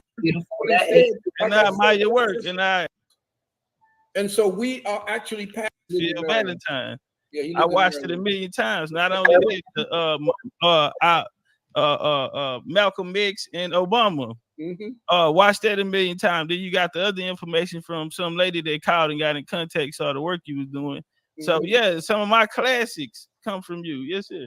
Well, yeah, I'm just saying to you, brother, do not hold on to things that do not visit. You are the new elder. You are the elder for tomorrow. You are being groomed to be the elder. You're going to be taking my place. All my mistakes are going to be corrected by you and your children. That's how it works. And so we are actually passing the baton, just like when I was leaving, and Dr. Clark, we had to take care of him because as a doctor of naturopathic medicine, myself and Queen Afua were taking care of Dr. Clark. And he would sit with us and give us conference and counsel, and then he was passing what he knew to us. And with that knowledge, that consciousness that I had to say, listen, I don't know everything about myself, because here's this man telling me something about my relatives across the water. There got to be something here that I want to know about myself. And I'm going to go ahead and pick up that baton, move it forward, and then take it to another degree, a whole other place. And if y'all been following BCU, one thing we did, we took it to a whole nother level. And we lived it. We are living it. And the baton didn't go to Africa. The baton didn't go to Israel. The baton didn't go to Mecca. The baton didn't go to the Moors. The baton didn't go to the Nuwabians. The baton went to the Indians. BCU, Jaguars. Y'all give yourself a pat on the back. Warriors. Legends in the making. This our era. And when we gone, they gonna remember the Jaguars. And then not just to say, no, they didn't have a purpose in it. Put it in front of our children and say, here is your legacy. It starts here from right now. It was planted. Now you understand where the roots are. Now grow the tree. Now take the fruit and take the seed from the fruit, move it forward, plant another seed. That's what this whole thing is about. And that's why the circle of life. The young brothers who come to me and say, well, they didn't do this. they did that, and so forth. Yeah, when you're in enemy territory, you do what you can to survive. That's true. We in enemy territory right now. Nah, we don't compromise with the colonizer. I got that Osceola in my blood. Behind enemy territories or not, no surrender. By any means necessary. Stand on business. No fear. In the name of the ancestors. And so everybody had to appreciate it, but you had people like Al Sharpton, who worked for the FBI and still works for them demons. That's a fact. That's a fact. Before Let me I ask go, you, I have one last question. Well, wait a minute, Chief Topcatz. Before I know you got to ask the question, but before you go, could you tell us the name of your books? Yes. Okay. I have one book. I'm Not Black. I'm Indian. The Miseducation of Black American. We also have America Bloodlines of the Gods and Civilization. I also have children book. I'm Not Black. I'm Indian. Also, The Making of an African American, a Cherokee Princess. You can find them on my website, BigChiefUniversity.com or Amazon. Okay, what I'm going to do, I want to take those books and put them on my website, on my UKS website, so that they would have access to it and connect to it. Is it on Amazon? Yes, sir. Yes, sir. Okay, send me. You have my email. I get right? your information, and I can. I get it I from will make Crystal sure he Freedom. gets. Okay, And I make sure I get you some copies. Okay, well, You know, that was going to be my question, honestly, and you kind of answered sorry, it. Ms. Dice, I apologize. That's fine. And you I kind of gotta go. answered it in real time, because I was going to ask you, Dr. Valentine, about what is your suggestion, your solution, and how a person can reclaim their story, their property, their land, et cetera, et cetera, et cetera. And I think that you just did a beautiful thing by when you were talking about, lowering the baton or extending the baton, right? And that's just a beautiful thing. That's a beautiful thing, and that's what women do. We bring you guys together to connect. That was powerful. This is before I leave. I apologize, brother. Before I leave, I have one last question for you, and I appreciate you giving me your time. After all your work is done, after all your years, all your lectures, all the millions of people that you've touched, because you reach millions. Yes. When it's all said and done, how would Dr. Phil Valentine want to be remembered? Oh, that's beautiful. That's beautiful. Well, I want to be remembered the way that. Talk to him, OG. I don't like Al Sharpton one bit, but he said one thing. He said the hardest thing for a preacher to do over the funeral of a no-account Negro is actually say something good about him. What do you say about him? What does he do? What does he do for the community? What does he do to his an attempt to help to uplift his people? How are you leaving this shell? And what are you going to say to the next generation? And what I want to be remembered for is just that I essentially was, you ever seen a school crossing guard or somebody that's kind of telling you, that's it. I don't want to be, that's why you see, don't nobody follow me. Don't nobody put me up there on a pedestal. Don't nobody say anything that, you are my, God. I love the fact that we work together and you all recognize my work. But all I want to be remembered is as a guide. All I am is a guide. All I did was point in the direction that I remembered, because you remember me. I said, if you heard one of my works, I said, I don't live today. I'm only here visiting from another tomorrow. Oh, that's beautiful. So what does it mean? It means that where I know we are supposed to go, I've been there. And I'm coming back to you, telling you that your trajectory and your present direction is not where that's going to end up. So I'm coming back from another tomorrow to help you to understand and to adjust your sights, because here's what the metaphysics are really saying. They're lying to you. Everything right now is an illusion and a lie.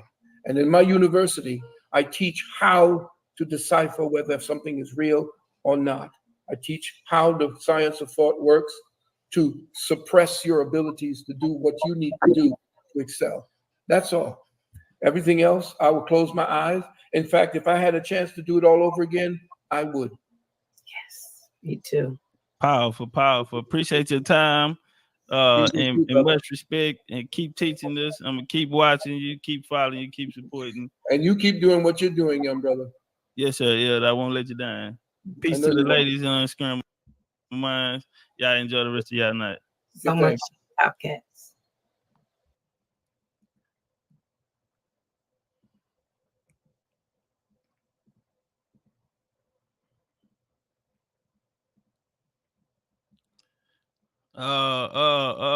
Man, what can I say, boys?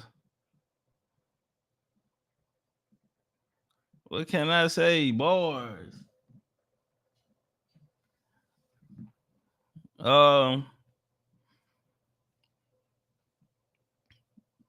Hey man, say man, what a time to be alive. I remember when I got here, man, they didn't even rank us. They didn't even rank us. We had never been to the playoffs.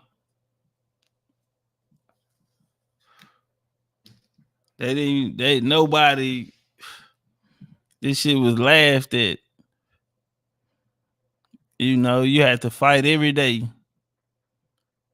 And now we're in the day-to-day where a nigga won't die. Fix their face. To look this way. We worked hard. All praise to the ancestors, because we wouldn't be here without them. And their guidance, their spiritual support, the wisdom, and the hedge of protection that they put around us. And as long as we stay on what we set out to do, man, we're gonna be all right. Got a lot of road up ahead in this journey, which means a lot of good times. We might have some bumpy roads or some up and downs, but I always remember, no matter what happens, we stay together. We come in together. We lead together.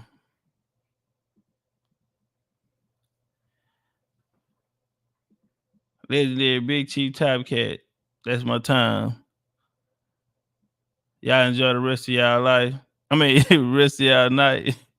Big old Indian business. I love y'all. Turn your click up, dog. Turn your bitch up, dog. Turn these streets can't cross. All these streets need bosses. Look, another day, another dollar. She hate me when I leave, cause when I leave, I never call her. That's like shit, shit. I could call you right quick, but if I call you, gon' be like, boo, why we having Skype chat? And a Skype that you say, lay where my flight at. If I decline, then you inquire on where I spend my nights at. Shit, this life gets overwhelming and more than hectic. But a woman worth some anger is certainly worth some effort. Just look closer, my life is quite deceptive. Women will sell they soul just to buy some attention. I need something to hold, fuck that passive aggression. And when I'm back from up that road, don't ask me no questions. This don't make no sound. Say something to get shot, bitch. Face down to the ground. I ain't got seen duty, not till I seen you. I'm treat you like Queen Duty. Turn your click up, dog. Turn your bitch up, dog. Texas, 30 the weapon, gun kicking like it's Texas. Move back. Walk in the party with 2 straps. Walk in the party like who that? Say the first thing we gon' shoot that. Shoot first, shoot back. It's automatic when I'm boost clap. A lot of talk on my neck can't prove that. Niggas say I'm gonna prove that. Everybody know I'm not too.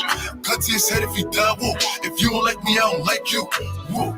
I'm 823 and I'm certified. Know that I'm cool like that bird fly. I fuck with some movies and Maybachs. I fuck with some rollers and paybacks. Small, free throw, get two just like free throws. Pick up your shells and grill them. No, we don't fuck with them people. Nah. Just me and Chopper, we chillin' with killers and scamming niggas. We know the rules of the issue, the K to the rock. We really G's out the slimming nigga. Hey. It's a vibe. Hey. Don't you lie. Nah. Pussy dripping, gushing, dripping down your thigh. Down the thigh. It's a vibe. Yeah. Get high. Digging deep while making it right. Love is blind. I know you. It's a vibe. Different vibe. It's my vibe, nigga. All the bitches like it. Okay, so I got the ambience, it's where I want it. Let go. And if you get paid, it's solely based on your performance. My ego is enormous, like my crib in California. If you ain't got no heart, man, you're gonna need a donor. Let go. I said I'm from the corner of the ATL. Well, we got that clientele, avoid paper trails. Broke so many bills down that I'm shell sharp. A hell block, soul rocks by the mailbox. Got a vibe, make a yellow chick turn the neck. Got a vibe, make a cougar wanna spend a check. Got a vibe, make an Asian wanna buy shit. Got a vibe, make Italian want Versace. Let go. Make copies get declined. I'm the pioneer. Beat that pussy up. I need riot gear. Any volunteers? Gas in Any a volunteers? Ziploc. Now that's loud and clear. This one out of here. This is our year. This is our year. That's a vibe. Yeah. That's a vibe. Talk to 'em. That's a vibe. Go with That's it. a vibe. Yeah. That's a vibe. Yeah. It's a vibe. It's a vibe. It's a vibe. It's a vibe. That's a vibe. Let go. It's a vibe. My tight. Pussy tight. Maybe I'll spend the night. Let go. That's a vibe. Yeah. That's a vibe. That's the type of shit that I get. That's a vibe. It's a vibe. What's up, bitch? You? It's a vibe. Big old Indian. It's a vibe. 2024, Mexico. Just let it die with no goodbyes. Details don't matter. We both pay the price. Tears in my eyes. You know sometimes it be like that. Dre, what you know about that, Dre?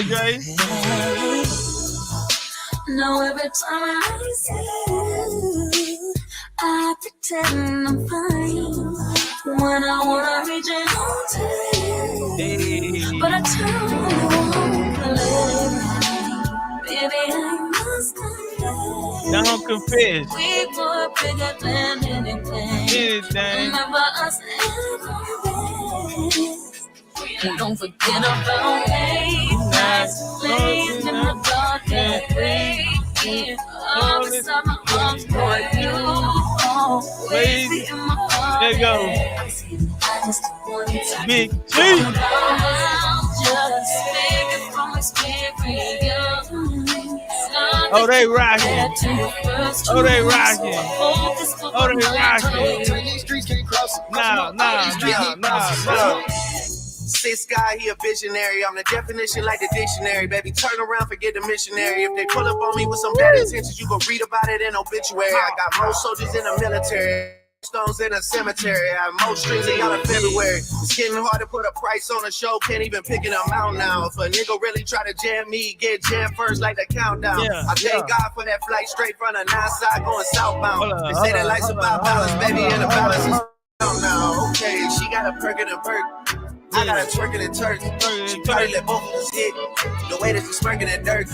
She getting cake on the picture she take. I say, girl, if it worked, it didn't work. Fuck away the dress, I'm trying to market it. I sit back and read like Hat in the Hat. 21 Savage, the cat with the Mac. 21 Savage, not boys in the hood, but I pull up on you, shoot your ass in the back. Stuart Little, hurt these niggas some rats. Pocket full of cheese, bitch, I got racks. I'm a real street nigga, bitch. I am not one of these niggas banging on back. Pussy niggas love sneak this until I pull up on them, slap them out with the thigh. Wet your mama house, wet your grandma house, keep shooting it till somebody die. So many shots, the neighbor looked at the calendar. Thought it was 4th of July. You was with your friends playing Nintendo. I was playing around with that fire. 7th grade, I got caught with a pistol. Sent me to Pantherville. 8th grade, started playing football. Then I was like, fuck the field. 9th grade, I was knocking niggas out. Nigga like Holyfield. Fast forward, nigga 2016. And I'm screaming, fuck a deal. Bad bitch with me, she's so thick. I don't even need a pill. I listened to your raps, thought you was hard. You ain't even scream for real. Niggas love sneak dissing on Twitter. They don't want beef for real. And all these niggas play like they tough. Till a nigga get killed. Till a nigga get spilled. till your blood gets spit. I'm a that dirty do anything to a check. All these street need bosses, my clubs work. You with your girls work. Hey, hey, what a Louisiana at? What a booth at? Trying to call it with the buzz. Whoa. First I thought it wasn't none. Yeah. Probably think I wanna hit it run. Bad girls wanna have fun. I don't want no goody two shoes, none. I ain't no priest, I ain't gon' preach. I don't want no goody, but she still preach. I share my clothes with my bitch, like she my sis. I don't beat my bitch, I need my bitch. She clean my crib, she beat my friends. She keep my secret, she keep my fridge packed, my freezer lit. That's how deep I get. Negative degrees, because up a bitch I need. My blood, fill my blood, my bitch, hold my hoe, my low, hit up, count my slug. Hell no, nothing, go my blood, my bitch. Hell no, nothing, my blood, fill my blood. Maybe you don't know. Hold on, man. He said they too wired up down there, man. Turn this bitch up, man. Drop some flames in the game, man. I feel the chemistry. Let me take your place. Ain't been replaced. Wanna spend my life with you. Wanna please you. What she say? Big thief. Yeah. He's the one in the. Look at Dre. Turn up, Dre.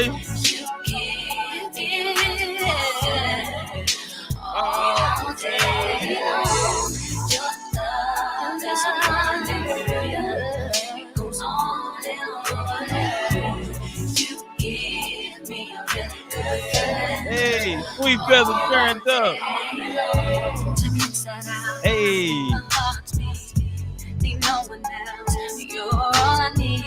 Right. Everything you do makes me love everything about you. Yeah. Yeah, what? She can't deny. Got a crush on Chief. I'm digging you. Make me feel I love y'all. I'm gone. Ever since I fell in love, the quality tried. These street need bosses. So come on, turn your click up, dog. Tonight.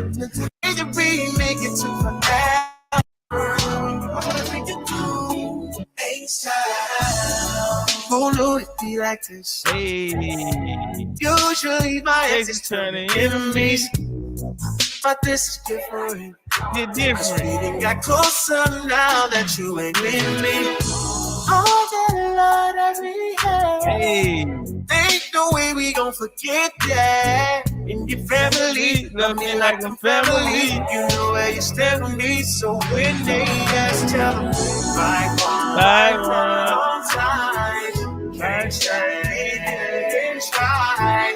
But you always been a real one, even though we ain't together. You was real love, and baby you still love. I hate to be making to forever.